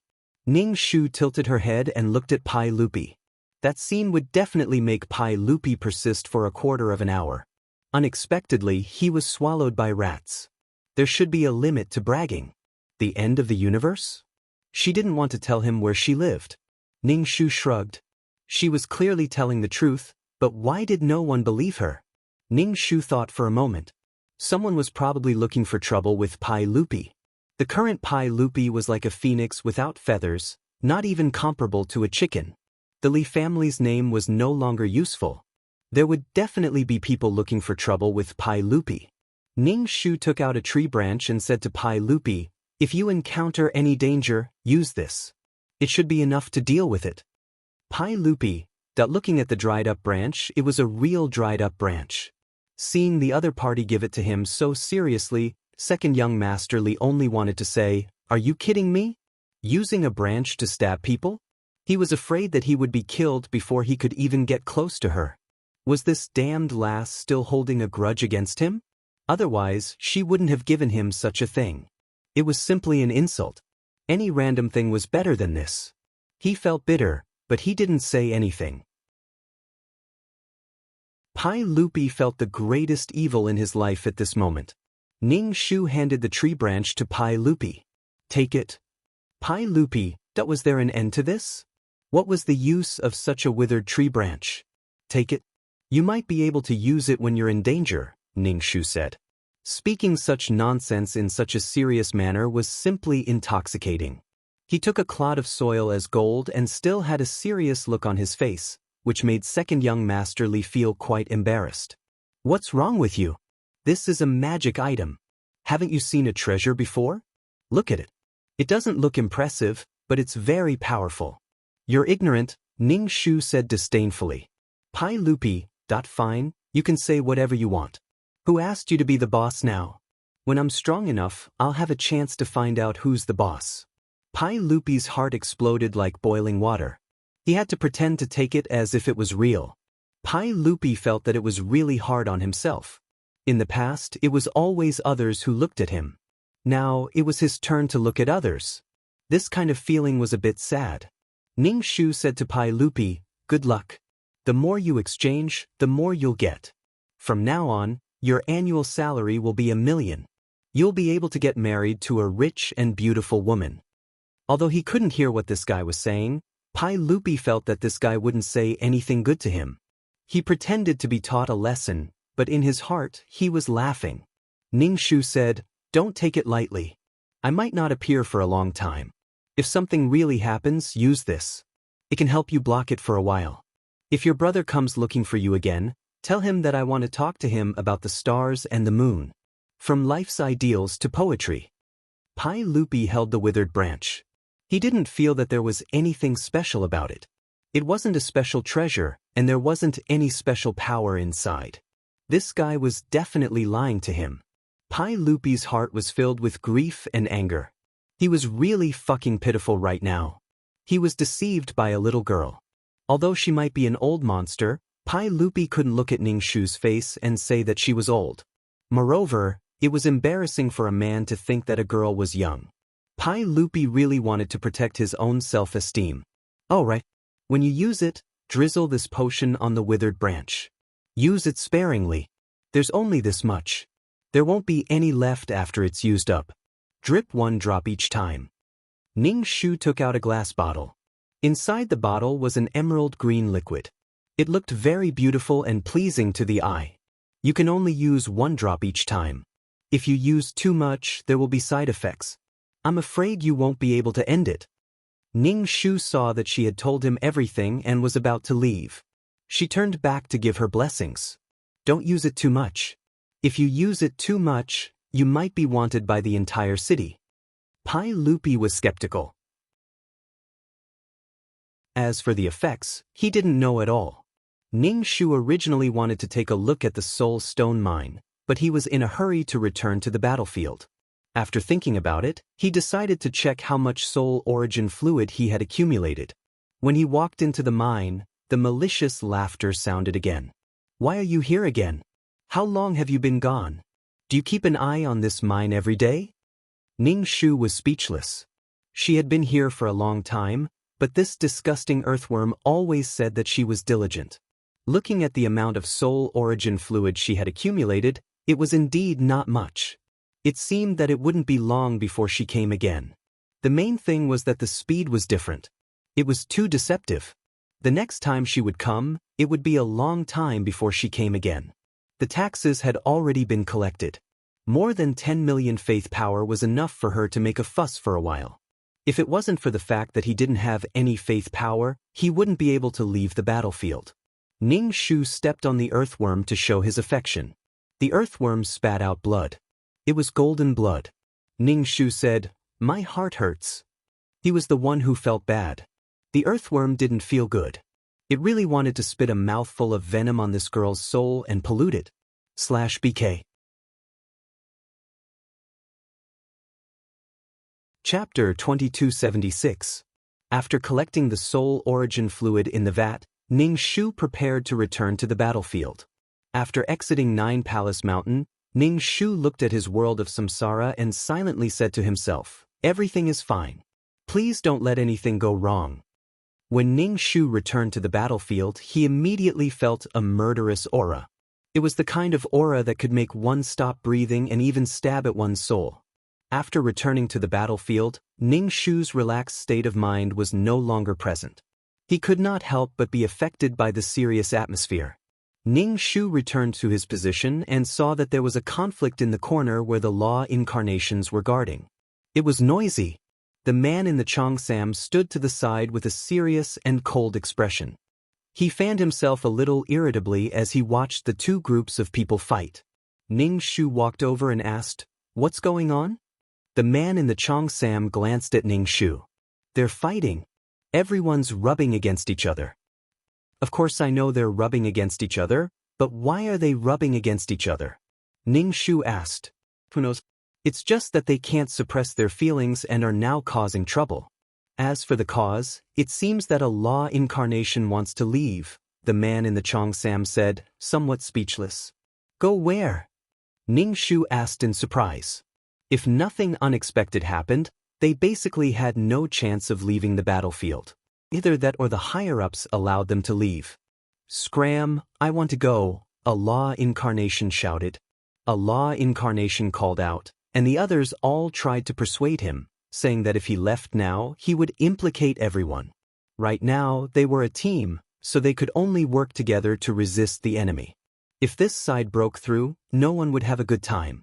The law incarnation who was causing trouble was very agitated. He looked unhappy and irritable. "Why do I have to stay here? Why do I have to protect these planes? Why do I have to face so many monsters?" This was the doubt and unwillingness in the hearts of almost every law incarnation. Without any psychological preparation, they were dragged into this cruel and merciless war. Without any weapons or funding, they really left them here. "Let me tell you, you have to guard this place. Otherwise, you'll have to deal with the consequences." "Then what should we do?" "Since we're already here, we have to persevere.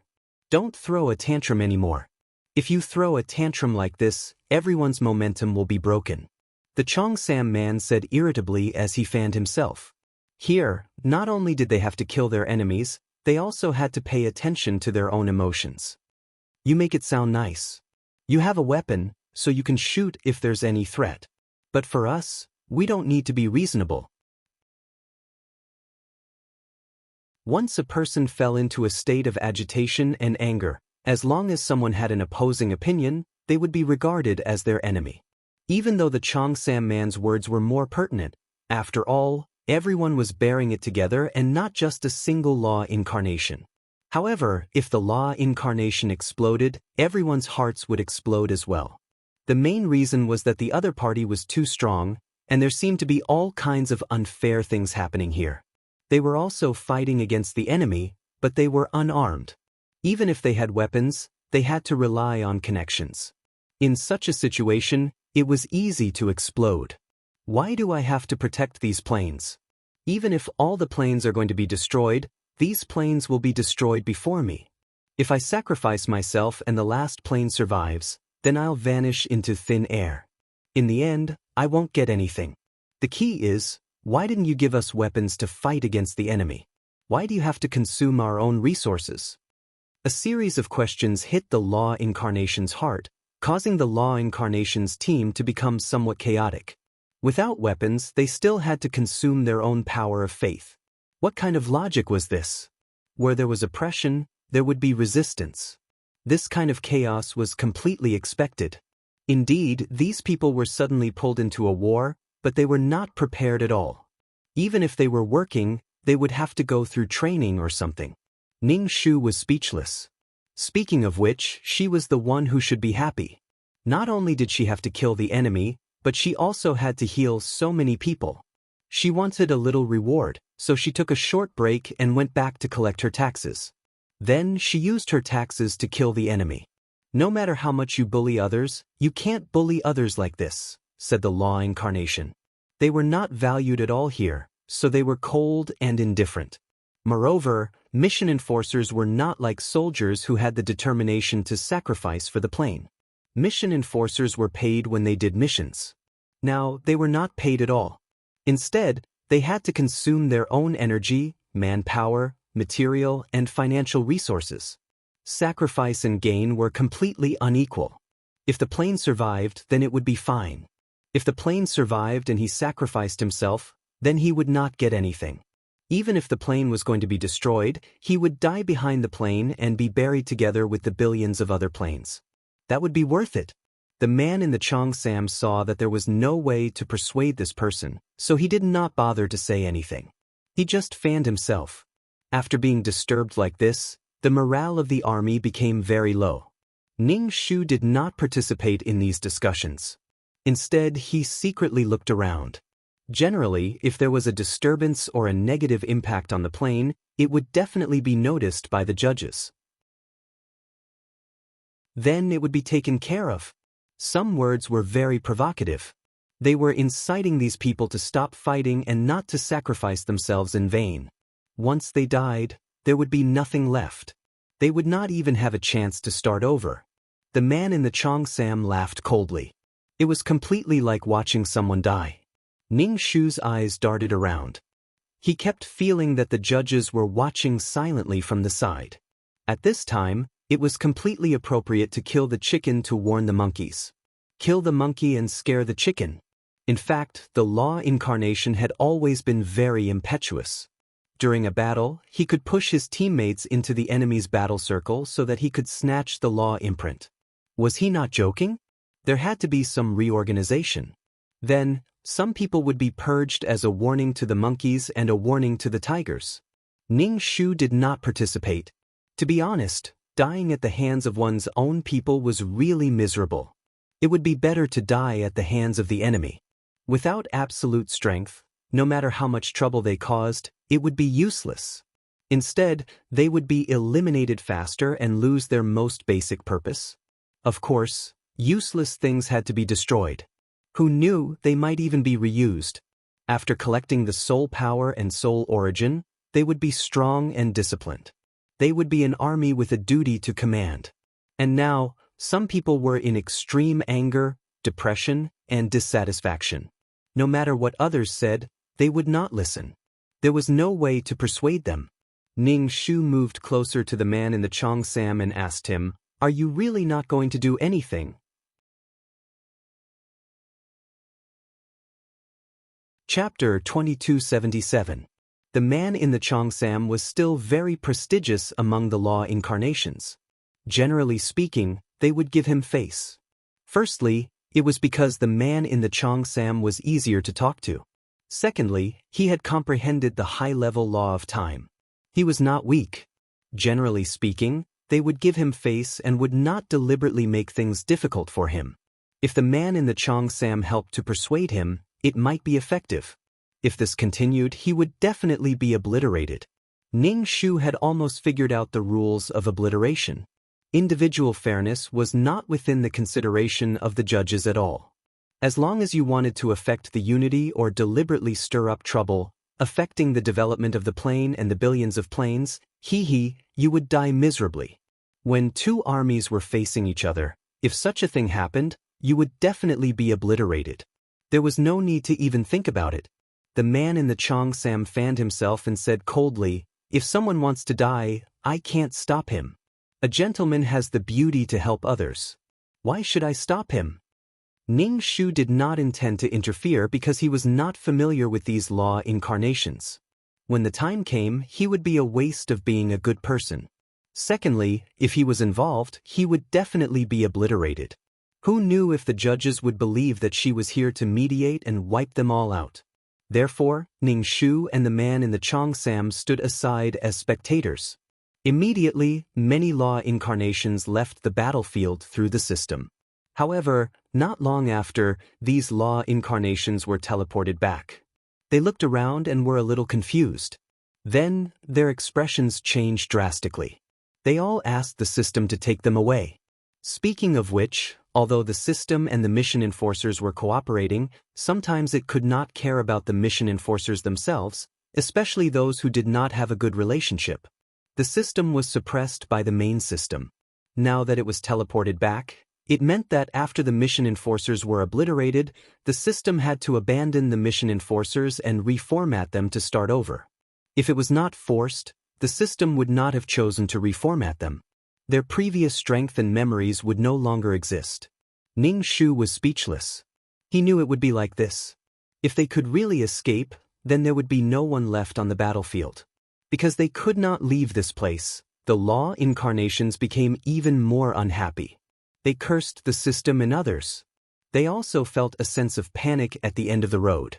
The Tai Shu appeared out of nowhere and floated in the air, looking down at these law incarnations. As soon as the judges appeared, many people fell silent out of fear. Even the law incarnations that had fled did not dare to voice their anger. Recalling how ferocious he was when he killed the monsters, many people's faces were filled with despair.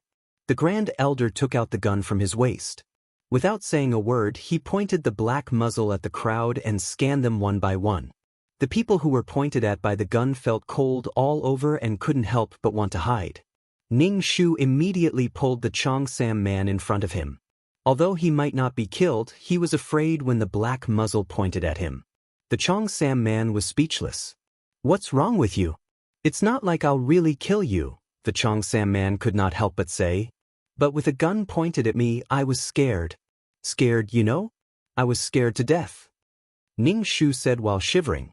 The Cheongsam man only wanted to tell him to get lost. He turned around and hid behind Ning Shu. The black muzzle pointed at the law incarnations that had fled earlier and killed one with a single shot. The other law incarnations were so scared that they trembled. Originally, they thought that they would be lucky. They thought that since there was a lack of people in the war, they would at most be punished and wouldn't be killed. However, when the first law incarnation to cause trouble was mercilessly killed without hesitation, everyone's hearts turned cold.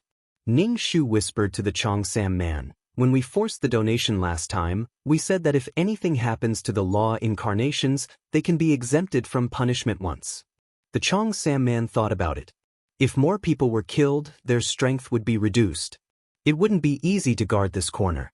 The Cheongsam man said to the Tai Shu, "Judge, can you spare everyone this time? I guarantee that there won't be a next time. Furthermore, law incarnations have a one-time exemption." With the Cheongsam man's reminder, everyone remembered that there was a one-time exemption. As long as they were killed without hesitation, these people would feel dizzy and anxiously guarantee that there wouldn't be a next time. The Tai Shu's face was cold. No one knew if he agreed or disagreed. This made everyone feel uneasy. The atmosphere was as heavy as lead. Even though they were in soul form, everyone couldn't help but hold their breaths. The Tai Shu's sharp gaze swept across everyone's faces. It was very cold. After a while, he slowly said, "I'll let it go this time. If there's a next time, everyone will be killed. Your soul power will be rewarded to the army." Everyone, but the soul army was his biological son. They were adopted. Remember. Everyone quickly answered. The Grand Elder disappeared in a flash. Only then did everyone let out a long sigh of relief. The coldness flowing in their souls slowly disappeared. Only then did they feel alive again. Ning Shu felt that the Tai Shu only wanted to kill the law incarnations that had started to cause trouble. If someone pleaded for mercy, he would let them go. If no one pleaded for mercy, he would kill all the troublemakers. After all, he had nothing to lose. "Thank you for speaking up for justice." The law incarnation that had escaped death thanked the Cheongsam man. "I only remembered it because the law incarnation of water reminded me," the Cheongsam man said indifferently. If they had the ability to cause trouble, they had to have the courage to bear the consequences. "Thank you." Someone thanked Ning Shu. Ning Shu said, "You're welcome. We're all in the same boat now. If there's a next time, all of us will be killed." Regardless of whether they were unwilling or not, this was the only way.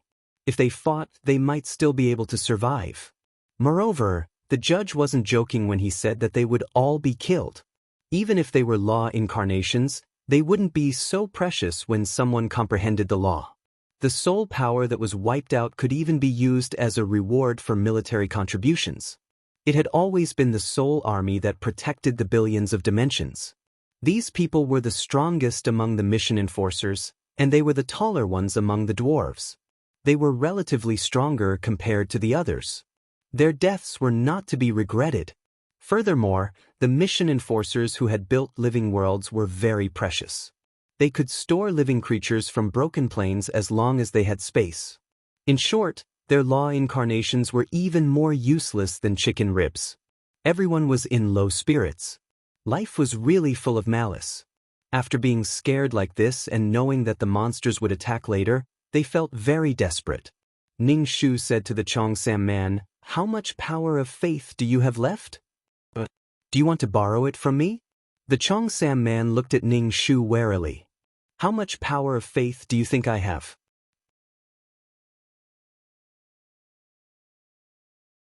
Chapter 2278. In a war, resources were very precious, especially when it came to faith power.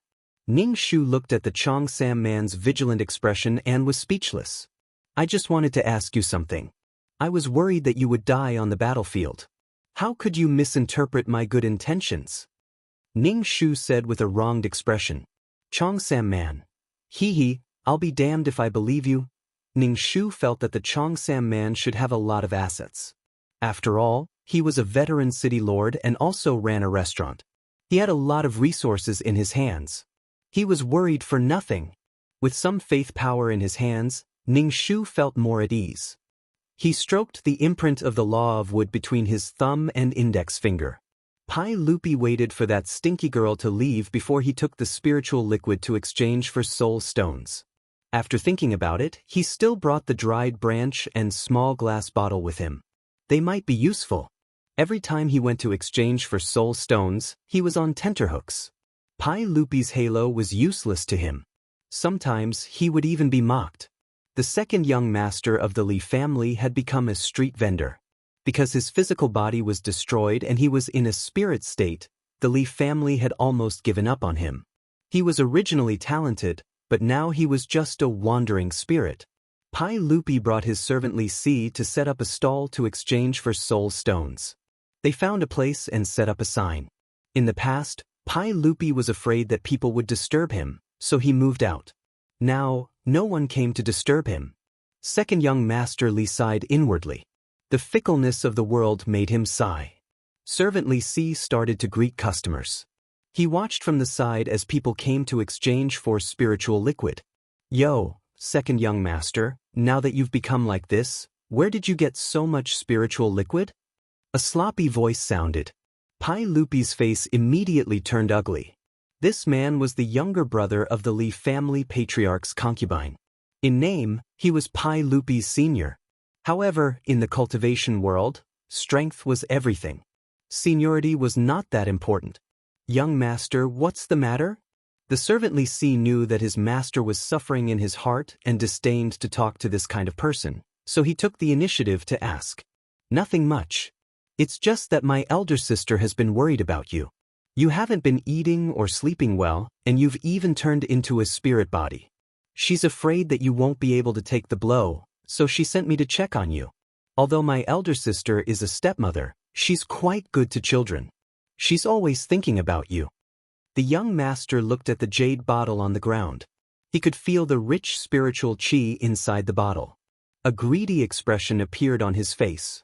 Second young master Li chuckled in his heart. He had completely come because of the smell. What were these people thinking? He knew all too well. It was just like how he tricked that brat in the past. Now, it was someone else who was tricking him. "Your elder sister isn't a stepmother. She's just a concubine and a plaything. What right does she have to say that she's my stepmother?" He thinks too highly of himself. Does he want to be the mistress of the Li family? With his strength, he might be able to use some charming techniques. If he wants to be the mistress of the Li family, he can dream on. Pai Lupi directly retorted. He used to be a very bad person. He didn't care about the young master's tricks at all. Pai Lupi was worried about someone else. His elder brother. He didn't know if this hooligan's sudden attack was supported by his elder brother. A trace of resentment flashed across the young master's face. Then, he said with a smile, "Although you don't treat my elder sister as your family, my elder sister already treats you as her sons in her heart. Her biological children." Even Li Si felt like vomiting when he heard this, let alone Pai Lupi. He felt like he was being forced to eat shit. His face turned ugly and disgusting. Seeing these spirit liquid jade bottles, the young master said, "My elder sister knows that you guys are exchanging for soul stones. She especially asked me to come and exchange with you so that you don't have to work so hard and set up a stall outside regardless of wind or rain. My elder sister's heart aches for you. Put them all away. All the spirit liquid here." The young master waved his hand and asked his people to put away the things. Pai Lupi was speechless.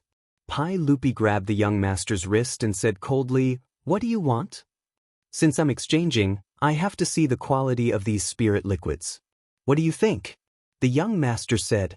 Being grabbed by the wrist, a cold feeling seeped into his skin. He deserved to become a ghost. The young master shook off Pai Lupi's hand and said, "Can't I check them?" "Of course I can't. I don't want to do business with you." Pai Lupi directly refused. "I knew you wouldn't accept my good intentions. Eldest young master asked me to send his regards to you and sent people to see you," the young master said proudly. As he spoke, a few cultivators with powerful auras appeared beside him. Pai Lupi's face darkened.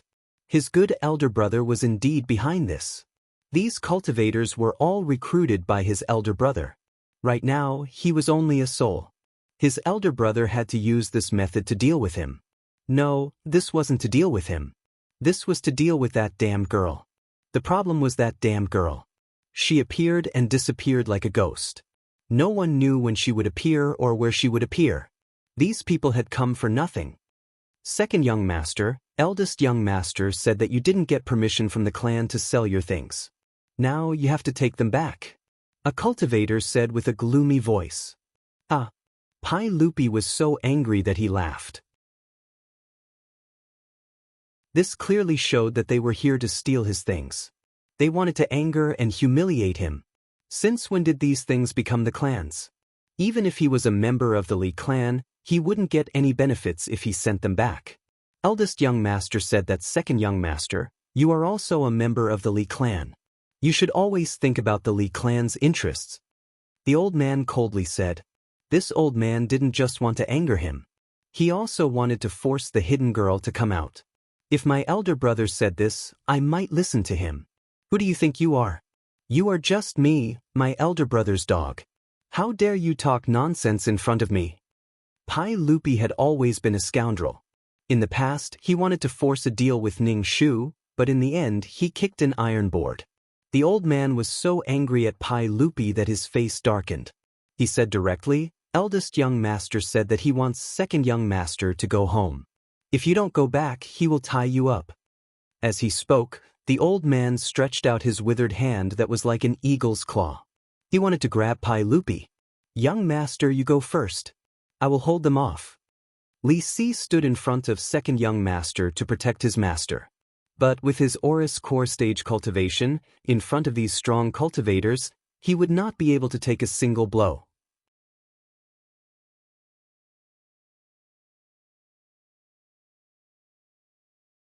Chapter 2279. The second young master wanted to laugh.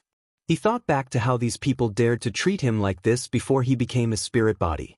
He was afraid that his father was already disappointed in him and couldn't be bothered to care about him anymore. Otherwise, it was impossible for his father to not know what his elder brother was doing. Now, any random cat or dog was bullying him. Get out of the way. The second young master pushed the loyal servant in front of him aside. In this situation, he would only be courting death. The second young master really dotes on his servants. I heard that the second young master was reluctant to part with girls. Could it be that he is now infatuated with men? The second young master's taste is really mixed. These people mocked him without restraint, purposely angering him. Pai Lupi's soul was trembling with anger. He didn't expect that the first to cause trouble would be his own family members. These experts immediately surrounded the second young master and stretched out their hands to capture him. Young Master Li was a spirit body, but there were many tools to capture souls. Especially when his soul wasn't very strong, he was simply at the mercy of others. If he was captured this time, he would definitely be tortured by his smiling tiger brother. The second young master couldn't help but feel apprehensive because his strength was not enough. These people were constantly angering some people, while others were sizing them up. It seemed like they were waiting for that stinky girl to appear. The second young master laughed in his heart.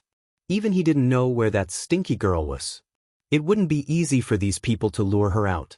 That stinky girl's appearance was completely random. If he fought, he definitely wouldn't be able to defeat these people. The second young master directly took out the withered branch that Ning Shu gave him previously. Of course, the withered branch attracted another wave of intense mockery. The second young master dripped a drop of emerald green water on the withered branch. He still remembered that stinky girl said that he couldn't put too much water. Thinking back, he actually believed her and felt that he was really stupid. He could only believe her for now. If he didn't succeed this time, he would laugh at her the next time they met. He didn't know if he would be able to meet her again. If he was captured, would that stinky girl come to save him? The green water droplets dripped onto the dried branches, and the dried branches began to absorb the green water droplets. At lightning speed, many green vines began to grow, and leaves quickly grew out from the vines. They spread out like creepers. These vines attacked the surrounding people. The vines were like agile snakes, crawling towards these people and wrapping around their bodies. Even if they broke free, there would be more vines crawling over and wrapping around them until they were completely exhausted. Moreover, these vines would pierce into the body and suck the person dry in a short period of time. Pai Lupi and Li Si were dumbfounded. What was going on? How did these branches grow? It was clearly a withered branch, but now it was bursting with countless twigs. Young master, that senior is so powerful. Li Si originally thought that he would die here today, but he did not expect that the magic tool that senior gave him would be so powerful. The second young master held the bottle in his hand. The precious thing was not the withered branch, but the green liquid in his hand. It could revive the withered branch. No wonder that stinky Y-head told him not to drop too much. Otherwise, the burdock vines would definitely spread throughout the city. At that time, he would not be able to stop them. Even in this situation, he was unable to stop them. How was he supposed to control this thing? Was it going to keep growing? Damn, he was going to be wanted. The Li family would not let him go. This was too cruel. What the hell is this? Everyone exclaimed. It directly turned people into mummies. What kind of sorcery was this? Pack up and run. The second young master said to Li Si. This thing was beyond his expectations. Oh, okay. Li Si hurriedly started to pack up the stall. After putting away the things, he said to the second young master, "Young master, I have put it away." When the others saw that these things were so fierce, they decided to retreat first. However, the vines went around them and wrapped them up tightly. Even the arrogant young master was now wrapped up by the vines. Damn, this is big trouble. However, Pai Lupi felt really good. His little brother, a concubine and a toy, could now be so arrogant in front of him. However, how was he going to deal with this thing? If this continued, would it spread all over the city? Hearing the cries of these people, Pai Lupi felt both horrified and carefree. He was horrified that this thing actually had such strength. Moreover, it was just a withered branch before. Young master, what do we do now? It seemed that the situation was getting out of hand. The second young master looked at these people who were wrapped up into balls. The vines pierced into their bodies and blood splattered everywhere. In the end, they turned into mummies with holes all over their bodies. Don't kill me, don't kill me. I am just here to run errands. Spare me. Many people opened their mouths to beg for mercy.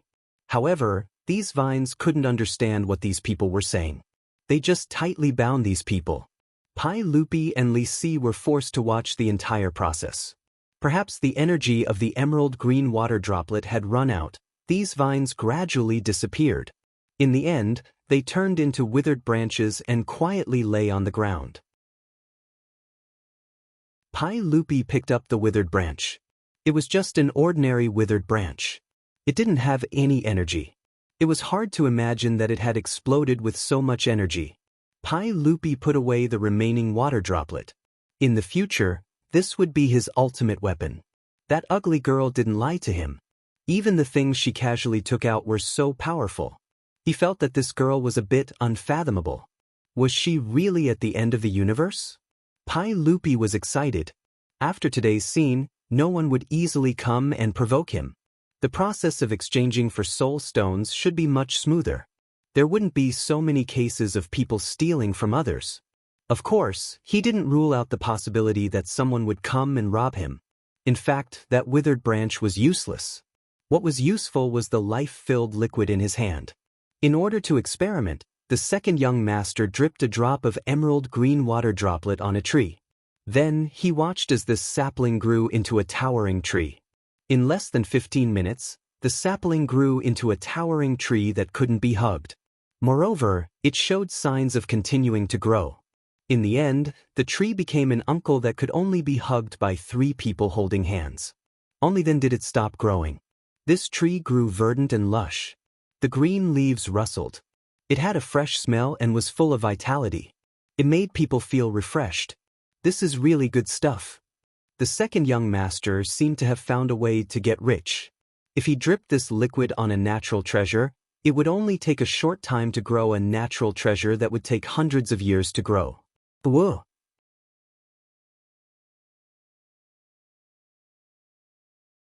Chapter 2280. Pai Lupi had almost been abandoned by his family. Now, he wanted to rely on himself. The only pity was that this thing was too little. If only that stinky girl could give him more.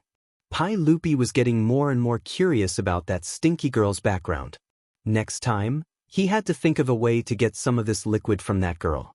What was the use of exchanging the liquid for soul stones? If he could grow a lot of natural treasures and only use soul stones to trade, it would be easy to get as many soul stones as he wanted. Pai Lupi was thinking about a beautiful future. This little bit of liquid was only enough for him and Li Si to protect themselves. It was not enough to grow any natural treasures. If someone came to rob him, he had to rely on this thing to protect himself. When it was time to find her, he could not find her. He did not know where that stinky girl had gone. Pai Lupi was thinking about Ning Shu, who was complaining in his heart, was at the end of the universe. He was sitting cross-legged, waiting for the opponent to attack. Ning Shu said to the Cheongsam man, "Why didn't you attack for so long this time?" The longer it was, the stronger the ominous feeling in his heart. Usually, this was the rhythm of a big move. Ning Shu checked his equipment and faith power. He had more than 15 million faith power. He should be able to last for a long time. He touched the mark between his thumb and index finger. When the time came, he would have to heal the entire battlefield. If the battle really went on for hundreds of years, how could he endure it? Ning Shu asked the Cheongsam man, "How long have we been on the battlefield?" "Not long." The Cheongsam man was a bit confused. He was the law of time. His concept of time was messed up. After all, he could speed up time or even rewind time. Ning Shu felt that he had been on the battlefield for a long time. He had been thinking about the meaning behind this war. This kind of war must have been going on for a long time. When the plane appeared, monsters that ate the plane appeared. After all, when the vegetables grew, there must be cabbage worms that wanted to eat the cabbage. Therefore, this kind of war lasted for an extremely long time, so long that it was unimaginable. The fact that this plane existed until now meant that this kind of war had been fought countless times. They would definitely not perish together, but everyone would do their best. Neither side would back down. In that case, they would have to fight for a period of time. In the end, everyone would have to reconcile. There would definitely be a price to be paid for reconciliation, but no one knew what that price would be. If they could break through the plane, that would be for the best. If they couldn't break through, the other side would have to sacrifice even more. When they couldn't hold on, the other side would have to pay an even greater price. However, a few hundred years was still painful for Ning Shu. For Ning Shu, A few hundred years was a very long time. She had only lived for a short period of time. They guessed that he was saying something, perhaps giving the order to attack. Ning Shu was a little nervous. His hands were clenched into fists, and his palms seemed to be sweating. However, in his soul state he wouldn't sweat. Everyone was ready for the upcoming battle. Ning Shu whispered to the Cheongsam man, "You have to protect me later. I'm a nanny." I said, "Enough. Have some shame," the Cheongsam man said angrily. "When we fight later, who the hell cares about you? Just try to take care of me. You must protect me." "I'm a nanny," Ning Shu said shamelessly. The Cheongsam man glanced at Ning Shu. Ning Shu said, "I'm asking you to protect me because I'm familiar with you. Look, I won't say such things to anyone else." The Cheongsam man was speechless. "All right, I'm telling you this because I think highly of you." "What a jerk." The Cheongsam man moved to the side. "Sorry, I don't know you. Please don't come near me. I don't like a flirtatious bitch like you." "You're the flirtatious bitch." Ning Shu felt that the Cheongsam man was much more flirtatious than her. This time, many military bigwigs had come. They were lined up in rows, wearing military uniforms. They were floating in the air, and their bodies were bursting with a strong and valiant aura. They stood there with an imposing manner, as if one man could hold back 10,000 men. It seemed that all the powerful people had come. Even the silver-haired man appeared. He stood beside Fragrant Wind Man. The two of them occasionally spoke a few words. Other than that, they were staring at the black hole. Seeing that the people at the top were so serious, Ning Shu felt that this battle would be very difficult. The two sides were gradually getting serious. Previously, it was just an appetizer. It was a warm-up. Next, it would start to sweat and bleed. Clearly, they had collected a lot of taxes before, but Ning Shu still felt that it wasn't enough. He felt uncertain. He felt that the next moment would be very difficult. Ning Shu hoped very much that they could negotiate as soon as possible. That way, they would be able to live a peaceful life for a while. Ning Shu felt that in the future, she would participate in the war. It was said that it would happen once every 3,000 years, but what if it happened every 2,500 years? Ning Shu mourned for her future. The good thing was that she wouldn't be killed for no reason. If she did something wrong, she could escape with a little punishment. Ning Shu thought that if she could really endure until the end of the war, she must get a pair of light and darkness attribute world origin. Her world of peerless martial arts was now lacking 2 world origin. These 2 world origin were not easy to find. Ning Shu was puzzled before. Even if many of the worlds wouldn't evolve additional world origin, with so many worlds, there must be a lot of world origin. However, why were there so few world origin on the market? It seemed that these people had kept it. Instead of counting on Xiaohua, who was wandering around, it was better to wait for the war to end and ask for a pair of world origin. Ning Shu suspected that the thing on Xiaohua wasn't a world origin at all. Otherwise, why couldn't it hatch after so long? Now, it was even tricked by Panchen. At the thought of Panchen, Ning Shu looked at Taishu. He stood there, the corners of his windbreaker fluttering slightly. His eyes were looking straight at the black hole. He probably took advantage of the fact that Taishu was busy and sneaked out. Not only did he have fun, but he also coaxed Xiaohua away. Ning Shu resisted the urge to roll his eyes and stared at the slightly rotating black hole. After staring at the black hole for a long time, his eyes were dazzled. It was a little dazzling. He had a faint feeling that the thing that came out of it would be very terrifying. There was no movement on the other side for a long time, which put more pressure on him. "What do you want? Give me a quick answer." The flag fluttered, and the wind became stronger. He didn't know where the wind came from, but it was a little painful when it blew on his face.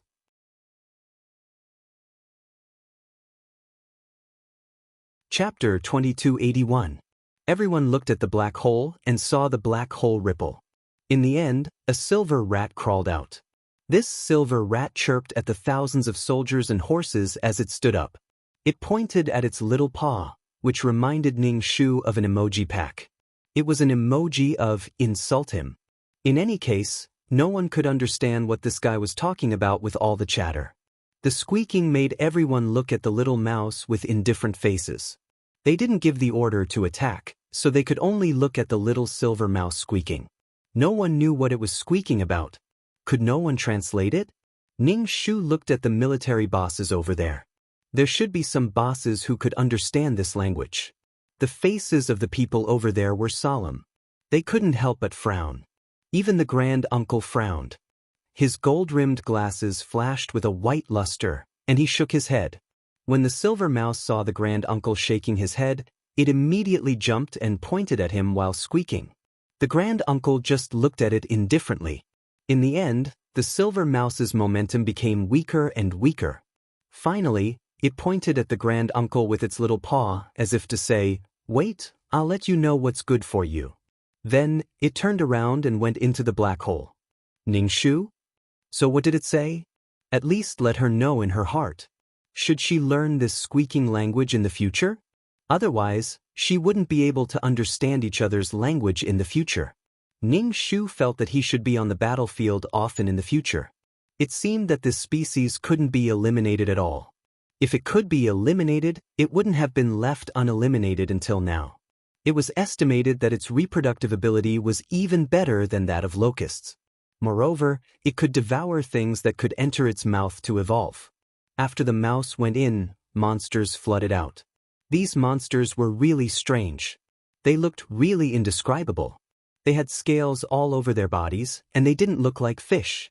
In short, they wanted to challenge your aesthetics. It was best if they could scare you to death. It was also a successful evolution. This attack was much stronger than before. There were all kinds of monsters, and they were divided into a large wave. Ning Shu attacked. Ning Shu, fuck your sister. He really thought too highly of her.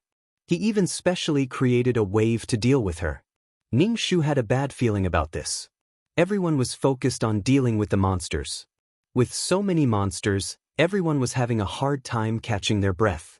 It was even less likely that they would pay attention to Ning Shu. Ning Shu didn't even have the chance to ask for help. He could only save himself. It seemed that the faith power he had just obtained was going to be consumed again. Ning Shu felt that he had been targeted by these monsters. Ning Shu immediately took out his gun and fired. The huge ball of light annihilated the monsters. The 200,000 points were gone, but it was only a temporary respite. The Cheongsam man was speechless. Using a big move right from the start, it was simply too awesome. Just how rich was this guy? Of course, Ning Shu didn't know that the Cheongsam man was complaining in his heart. This guy didn't know the pressure she was facing. These monsters had really fallen in love with her. They were swarming towards her. No matter how many she killed, there would be backup members behind her. They would spit some unknown liquid at her. Ning Shu released vines and used them to bind these monsters, making them unable to move. At the same time, they absorbed energy. At the same time, he used his gun to eliminate these tied-up monsters. These tied-up monsters were like targets. It was very easy to eliminate them. Ning Shu stored the energy absorbed by the vines. When the time came, he could use the health buff a few more times. Even if he didn't use the health buff, he still needed to absorb the energy and store it in the mark. In any case, the more vitality the mark of the wood attribute needed, the better. Even with guns and vines, Ning Shu still felt a little tired dealing with so many monsters. She looked at the people beside her and saw that they were in the same state as her. They gritted their teeth and fought desperately. Some people had already started to use their ultimate skills. The aftermath of the various battles on the battlefield was as bright as fireworks. However, under these beautiful fireworks, lives were lost one after another. The first wave was already so fierce. The following attacks would definitely be fiercer. Ning Shu absorbed all the energy. This energy turned all the energy into pure vitality. Ning Shu added a wave of buffs. The emerald water droplets turned into mist and dripped onto the bodies of all the people fighting. With Ning Shu's health buff, everyone's tired mood improved a lot. On the battlefield, almost everyone gave it their all. Those military bigwigs killed a lot of enemies. Ning Shu glanced at the silver-haired man. The silver-haired man's attack was something Ning Shu had never seen before. He opened the book in his hand. The pages of the book flew up one by one. The sky was filled with pages. These pages floated around the silver-haired man. Each page was like a sharp sword unsheathed from its scabbard towards the monsters. These pages looked like thin pieces of paper, but they were more powerful than sharp swords. They directly pierced through the monsters' bodies, and the monsters were annihilated. Ning Shu was speechless. Oh fuck, this attack was too sharp. No wonder the silver-haired man never left his book. It was both his weapon and his world. Was the energy of those monsters absorbed by the silver-haired man's book? Otherwise, why would the monsters be turned into powder and disappear when the pages touched them? If these pages were a world, then it was the power of a world to destroy the enemies. The power of a world was not to be underestimated. If that was the case, then these monsters did not die in vain. Ning Shu thought about his ultimate martial art. It seemed like it was also a book. Could he also open it like this and use the pages as a weapon? Every big shot's attack power was extremely powerful. It was only a small matter for one to fight against 100 people. With these big shots around, the small fries like them would be able to hold on a little. Ning Shu used vines that covered the sky to wrap around these monsters. These vines were all black and looked very hard. They directly pierced into the monsters' bodies. Some of the monsters had strong defenses, and the vines couldn't pierce through them. Ning Shu directly opened fire and killed the monsters. This kind of gun consumed very little energy. It only consumed 1,000 faith power per shot. It was a tool to destroy a single target. It was not a big move, which would wipe out the whole team. During the battle, Ning Shu paid special attention to the silver-haired man. He saw the pages floating around him. The monsters could not get close to him at all. They were turned into powder as soon as they touched the pages. Ning Shu was really envious of Lin Fan's defensive capabilities. It would be awesome if Lin Fan could run around in a group of monsters. Although her soul could not be gnawed by rats, it would be contaminated. If the monster's saliva or other things splashed on her soul would still be contaminated.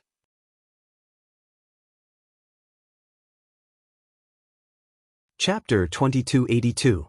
Water was the most easily contaminated and also the most filthy. Ning Shu had always been wary of being swept by the monster's saliva, which would contaminate his soul. There were pros and cons to soul transforming. In short, he had to find a way to survive. The monsters' bodies grew bigger and bigger. Some of them were even as big as the Yaksha Lord. They could trample a large number of people to death with a stomp. The souls that were trampled directly disappeared into thin air. Especially when they stomped on the golden skeletons, they would crush a large number of bones into pieces. Hey, that's my thigh bone. You took the wrong one. Where's my hand? Whose body is this? I remember that my body is very healthy and beautiful. Anyway, the scene was a mess. The skeletons were all looking for their own body parts. What the hell? Do you want me to crush all of you into powder? What a disgrace. Seeing the skeletons in a mess, the Abyssal Lord was instantly angry. At the same time, his body grew bigger and bigger.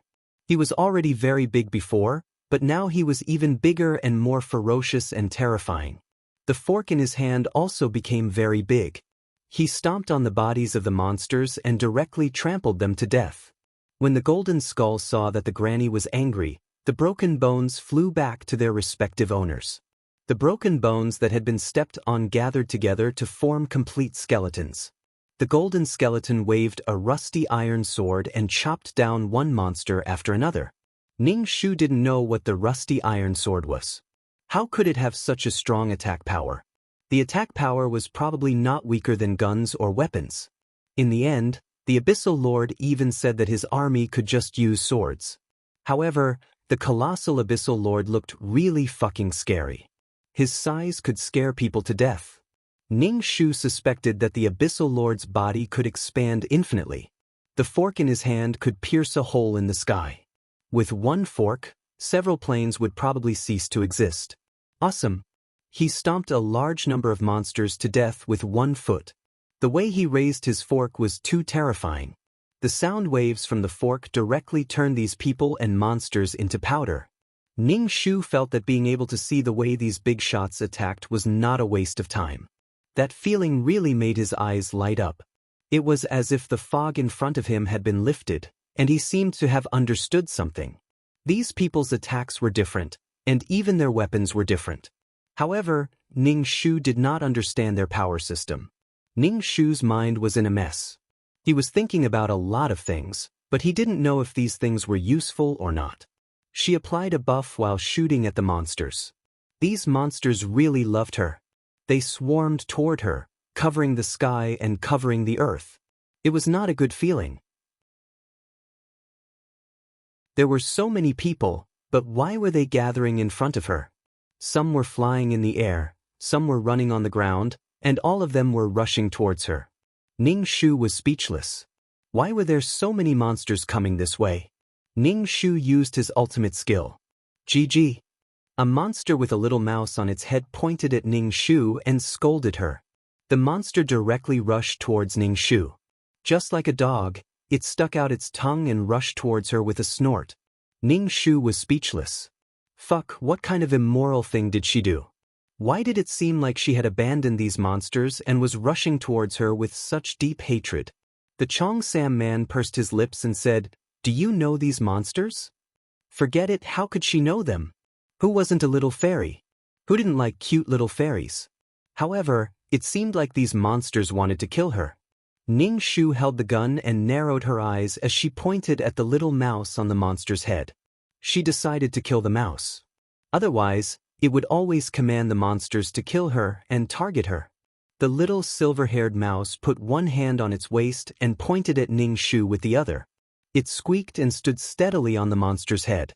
It didn't feel any bumps at all. It was really arrogant. Ning Shu directly fired, and the monster that was stained with the power of faith disappeared.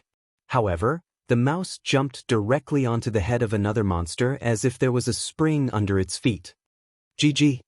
The mouse screamed sharply, but Ning Shu couldn't understand what it was saying at all. Ning Shu was furious. Did you really think that I couldn't deal with you? Ning Shu held the gun and aimed at the mouse. Although she didn't know why these things were targeting her, she definitely couldn't hold on after this wave of attacks.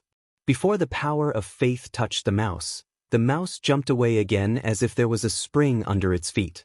The target was originally small, and it was jumping like this. Ning Shu found it difficult to aim. The overwhelming vines chased after the mouse. The vines turned into very thin branches. Because the target was small, if the vines were too big, there was no way to tie it up. When the time came to catch the mouse, she would definitely tie up its four paws and let the cat hug it intimately. However, the mouse was slippery and there was no way to catch it. The monsters swarmed toward her. Even if they were killing monsters, everyone had killed them. Why were they staring at her? Ning Shu seemed to have a feeling that all the monsters were heading towards her, causing her to feel immense pressure. The Cheongsam man beside her also had a look of surprise on his face. These monsters seemed to have gone crazy and were heading towards them. Did you cheat her feelings? The Cheongsam man asked. Ning Shu wanted to spit on his face. She gritted her teeth and said, I can't even tell if these monsters are male or female. Whose feelings would I be cheating? Besides, it might not be me. Maybe it's you. You always like to flirt around. Maybe you're the one who cheated them. I'm a very clean person. I would never cheat people's feelings easily, the Cheongsam man said righteously. He was very resolute. Ning Shu, the two of them chatted casually and stopped talking. They focused on dealing with the monsters. Ning Shu said, Stop time. Freeze the mouse in a small area. I have to kill it. Otherwise, the attacks here are too strong. We can't hold on. Sooner or later, we will be defeated. Let me try. You have to be faster, the Cheongsam man said. Ning Shu nodded. She raised her gun and aimed at the little mouse. The Cheongsam man's eyes seemed to have a wheel of light that was spinning. A large group of monsters was frozen in place, and the mouse seemed to be frozen as well. Ning Shu directly fired a shot. The mouse squeaked, jumped on the monster's head, and slipped into the black hole. Ning Shu turned and looked at the Cheongsam man silently. The atmosphere was very awkward. /BK.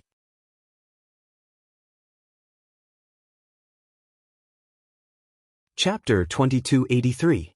Ning Shu watched the rat run away without even having the chance to shoot. He turned to the Cheongsam man and said, "Didn't I ask you to freeze the rat? I fucking froze it. Look, the other monsters are all frozen. The law of time doesn't seem to work on these monsters. After all, they eat things from the plane and turn it into their own power." The Cheongsam man shook his head and said. Ning Shu was speechless. What the hell was wrong with me? What should I do now? What should I do if I can't catch it? Will they still target me in the future? It seemed that when they weren't targeting me, there were many monsters. Now that they were targeting me, there were many and big monsters. Ning Shu had been reflecting on whether he had really done anything wrong. Could it be that the other party wanted to kill me, the nanny? Ning Shu said to the Cheongsam man, "I'm a little scared. You have to protect me. I'm a nanny. I'm very fragile. If I protect you, who will protect me?" Every time the Cheongsam man heard this, he wanted to spit in this guy's face. Who wasn't a little immortal? Ning Shu used a healing skill, and a large emerald green water droplet turned into mist, drenching everyone in the party. Ning Shu felt a little melancholy. If ordinary laws couldn't deal with these rats, it seemed that these small rats were more difficult to deal with than those big monsters. If laws didn't work, then what was the use of incarnations on the battlefield? In fact, it was normal. After all, these monsters absorbed energy by eating the plane. The various laws of the plane directly entered their stomachs and became their own power. If such troops were dispatched later, the law incarnations should be the first to break through and have no place to be used. Then, could his law incarnations leave? However, it was impossible for the Grand Uncle not to know about this. Then why did he still bring them to the battlefield? Could it be that he saw that the law incarnations were rich and had donated so much tax? It was not good to force them to donate again. Therefore, he simply pulled them directly to the battlefield to consume resources. They could resist the enemy and save resources. Ning Shu completely guessed the thoughts of these big shots from the perspective of a poor man. Now, these big shots were all possessed by the silver-haired man. They all looked like they were dying for money. Their eyes were all red. Ning Shu hammered her own head. She didn't know what was wrong with her brain. She couldn't help but think about the meaning behind it, or what might happen next. Could this be considered as calculating the consequences and effects of an event? Could it be that his IQ had increased? If an elite army of monsters and insects that fed on planes were to be mobilized, these law incarnations would be completely useless. They might even die on the battlefield. Ning Shu wondered if he should not use the power of laws anymore. If the other party was truly immune to the laws, they would be exhausted while the other party would not be injured at all. If that was really the case, then her law could only be a healer. She would really be a healer without any attack power. Ning Shu was worried. After this wave of attacks was over, Ning Shu felt that she should discuss with the Cheongsam man. Otherwise, all their law incarnations would become cannon fodder. Even if she was a healer, she didn't know if she could be protected. After all, the main army that destroyed these monsters and insects was the Resolute Soul Army. Previously, they had survived without a healer. It was good to have a healer, but they could also survive without a healer. It was just icing on the cake. The more Ning Shu thought about it, the more she felt that something was not right. She might die here this time. All her efforts would be in vain. Her heart was heavy. When she saw these monsters swarming toward her, Ning Shu's heart was in a mess. Why did they have to rush toward her? Was it because she killed their father or stole their wife? More and more vines grew wildly, binding these monsters. Ning Shu fired and killed the monsters that the vines couldn't pierce into their bodies. These monsters were not the most powerful ones at all. The most powerful ones were the rats that were immune to the power of law. Are you on your period? Why are you so cruel? The Cheongsam was ugly. Ning Shu grabbed it and scattered the power of faith as if it was free. Are you fucking having wet dreams? Ning Shu rolled his eyes. When would this attack end? When it was over, she would ask His Excellency for something to defend herself. She was going to die. What could she do in the world of reincarnation? The Cheongsam man was speechless. Who wasn't a little immortal? He only asked her because he ate too much. Ning Shu didn't know how much faith she had used. She only felt that these monsters were endless. It was frightening. She used her big moves very frequently. The shadow of that rat had always been in Ning Shu's heart. Although the silver-haired rat had already entered the black hole, Ning Shu always felt that it would come out in the next second and bite him. The silver-haired rat was small in size and immune to the power of law. Ning Shu was really worried. Releasing a healing skill, Ning Shu was very anxious. He was worried about his life. Squeak squeak, squeak squeak squeak. The rat's squeak sounded again. Ning Shu couldn't understand it. It seemed that he really had to learn the other party's language. These monsters began to retreat. Ning Shu breathed a sigh of relief. When all the monsters entered the black hole, Ning Shu hurriedly ran in front of His Excellency. Ning Shu raised his head and looked at the huge His Excellency. He put his hand on his mouth and shouted, "Become smaller. I have something to tell you." Even the toenails of abyssal prefects were so big that Ning Shu could run laps on them. His Excellency's figure slowly became smaller and finally became the height of a normal person. He was wearing a gentleman's tuxedo. His skin was pale. There was a black flower in the tuxedo pocket on his chest. He looked like a noble gentleman. Ning Shu, His Excellency probably didn't know how hideous he looked when he turned into a yaksha. His Excellency took the flower from his chest and played with it. "What is it?" "I have something to ask you. Are there some insects that are immune to the power of law?" He wanted to ask His Excellency for protection. His Excellency was a bit gentler. If he wanted to talk to Fragrant Wind Man, he would just tell him to scram. Yes, the more powerful insects are immune to the power of law.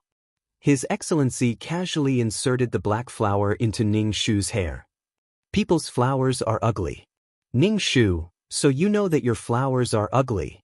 Why are you talking about flowers at such a serious time?" Ning Shu was worried to death.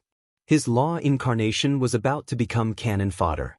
"Why are you still talking about flowers?" She was about to explode. /BK.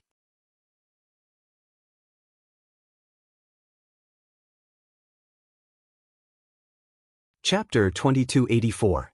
Looking at His Excellency's leisurely manner, he didn't look like he was on the battlefield at all. This was the confidence brought by his strength. Ning Shu touched the black flower on his hair and said to His Excellency, "If those insects are immune to the laws, then wouldn't all the law incarnations be in danger?" "That's right." The abyssal prefect replied nonchalantly. Ning Shu immediately said, "So, I have to come to you for protection. If I die, the world of reincarnation won't be able to store those compressed soul pearls." His Excellency, "Oh, then what do you want? Do you want me to send some bones to protect you?" "Okay, thank you." This was almost done. Perhaps His Excellency felt that the law incarnations couldn't guard that side anymore, so he simply sent some troops to guard there. He even gave Ning Shu a favor. "Boss, I'll go." "Boss, I want to go too, let's go." The army of skeletons behind him raised their hands one by one, scrambling to be the first to go over there, looking very attentive. It's the highest honor to serve a girl. It's the highest honor to serve a beauty. It's the sweetest to die for a beauty. Ning Shu, what the fuck? Which one do you like? "You can choose," His Excellency said. These bones all looked the same. There was nothing pleasing to the eye. "Don't mess around, let me choose."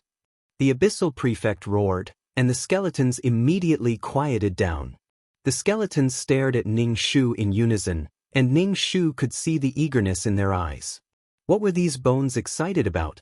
His Excellency took out a white handkerchief from his chest and wiped the corners of his mouth. He said to Ning Shu, "Be careful, these bones like sexual harassment." Ning Shu, what did he want this for? Other than bones, is there anything else? Ning Shu couldn't help but ask. He saw some bones making hee sounds. A skeleton with all kinds of tricks. So cheap. What do you want? His Excellency's expression was indifferent. Ning Shu also knew that it wasn't her turn to be picky. Ning Shu pointed at a pile of bones. "Those." Oh, I've been chosen." Ah, me too. Each and every one of the skeletons was dancing with joy. They were so excited that if one didn't know, they would think that they were at a party. Ning Shu couldn't help but want to facepalm, "Thank you." The abyssal prefect nodded, "Be careful." Ning Shu grinned. Her heart was heavy. She thought for a moment and asked, "What did the worms say?" They chirped incessantly, but no one knew what they were saying. The abyssal prefect said, "Oh, the other party wants half of the plane as a condition for reconciliation." Half of the planes. That's 1,000,000,000,000 planes. The other party wants so much? Holy shit, what a huge appetite. It's not that big. After all, the other party wants all the planes, the abyssal prefect said. The other party said that planes can be born through the sea of laws. Even if he wants all the planes, when enough time passes, planes will be born again. It's like cutting leeks. Just half of the planes, in the other party's eyes, is already extremely benevolent. His Excellency said indifferently. Ning Shu was speechless. If that's the case, why don't they just drink the sea of laws? Ning Shu said with a shrug. The abyssal prefect glanced at Ning Shu. After thinking for a while, he thought of a suitable analogy and said, "Vegetables are watered with feces. Then why don't you just drink feces directly?" Ning Shu was speechless. Everything you said was right. Ning Shu had nothing to say. Half of a plane was not a small amount. He had spent so much effort to build a world, yet the other party asked for half of 1,000,000,000,000. That was an amount that Ning Shu could not even count. Then if we can't reconcile, are we going to keep fighting? Ning Shu asked bitterly. Of course we will reconcile, but we won't give the other party the planes, the abyssal prefect said. That meant that the war had to continue. Both sides would suffer some losses until they couldn't fight anymore. He hoped that he could protect himself in the war. Ning Shu thanked the abyssal prefect again. Then he led the bone army and left. Ning Shu turned and left. Behind him, a large group of bones followed. The sounds that came from their mouths made Ning Shu's face turn black. Ning Shu walked in front. He felt a tingling sensation on his buttocks. When he turned around, he saw that a bone was scratching his buttocks with the bone of his hand. Ning Shu punched this bone's face. He directly broke the skeleton into pieces. The bones scattered all over the ground. "Whoever dares to touch me again, I won't let them off," Ning Shu said fiercely. Oh, okay." These golden bones hurriedly nodded. They looked very obedient. They held rusty iron in their hands. They looked quite cool when they brought it out. However, when Ning Shu turned around, he saw that these bones were not obedient. Ning Shu couldn't help but want to facepalm. There were girls with such a large bone army. If he brought these bones over, would he be harassed? These bones were lined up in front of the law incarnations. The Cheongsam man fanned himself and looked at the golden bones. He said to Ning Shu, "These are the helpers that I asked for from the abyssal prefect. We can't hold on anymore, so we went to find helpers. In the future, our law incarnations might die here," Ning Shu said sadly. "I heard that the elite troops behind are immune to the law."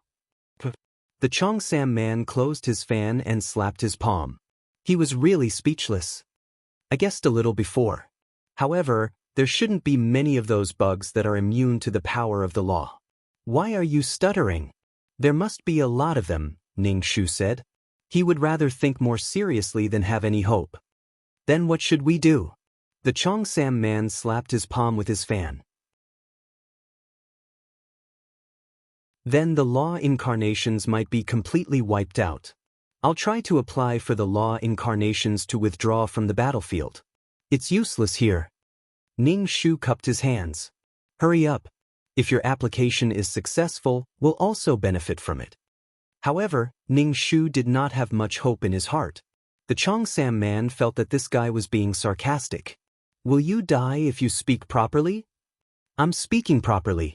Ning Shu was speechless. "I'm clearly full of expectations." The Cheongsam man left. He was probably going to apply for permission to leave the battlefield. Since the power of the law could not be used, he would use other powers. Compressed soul power also had a certain attacking power. Other than weapons, could he not use faith power? Relying on weapons was not a problem. As for the bones in front, he did not know how long they could last. Since the power of the law was useless, he had to use other powers.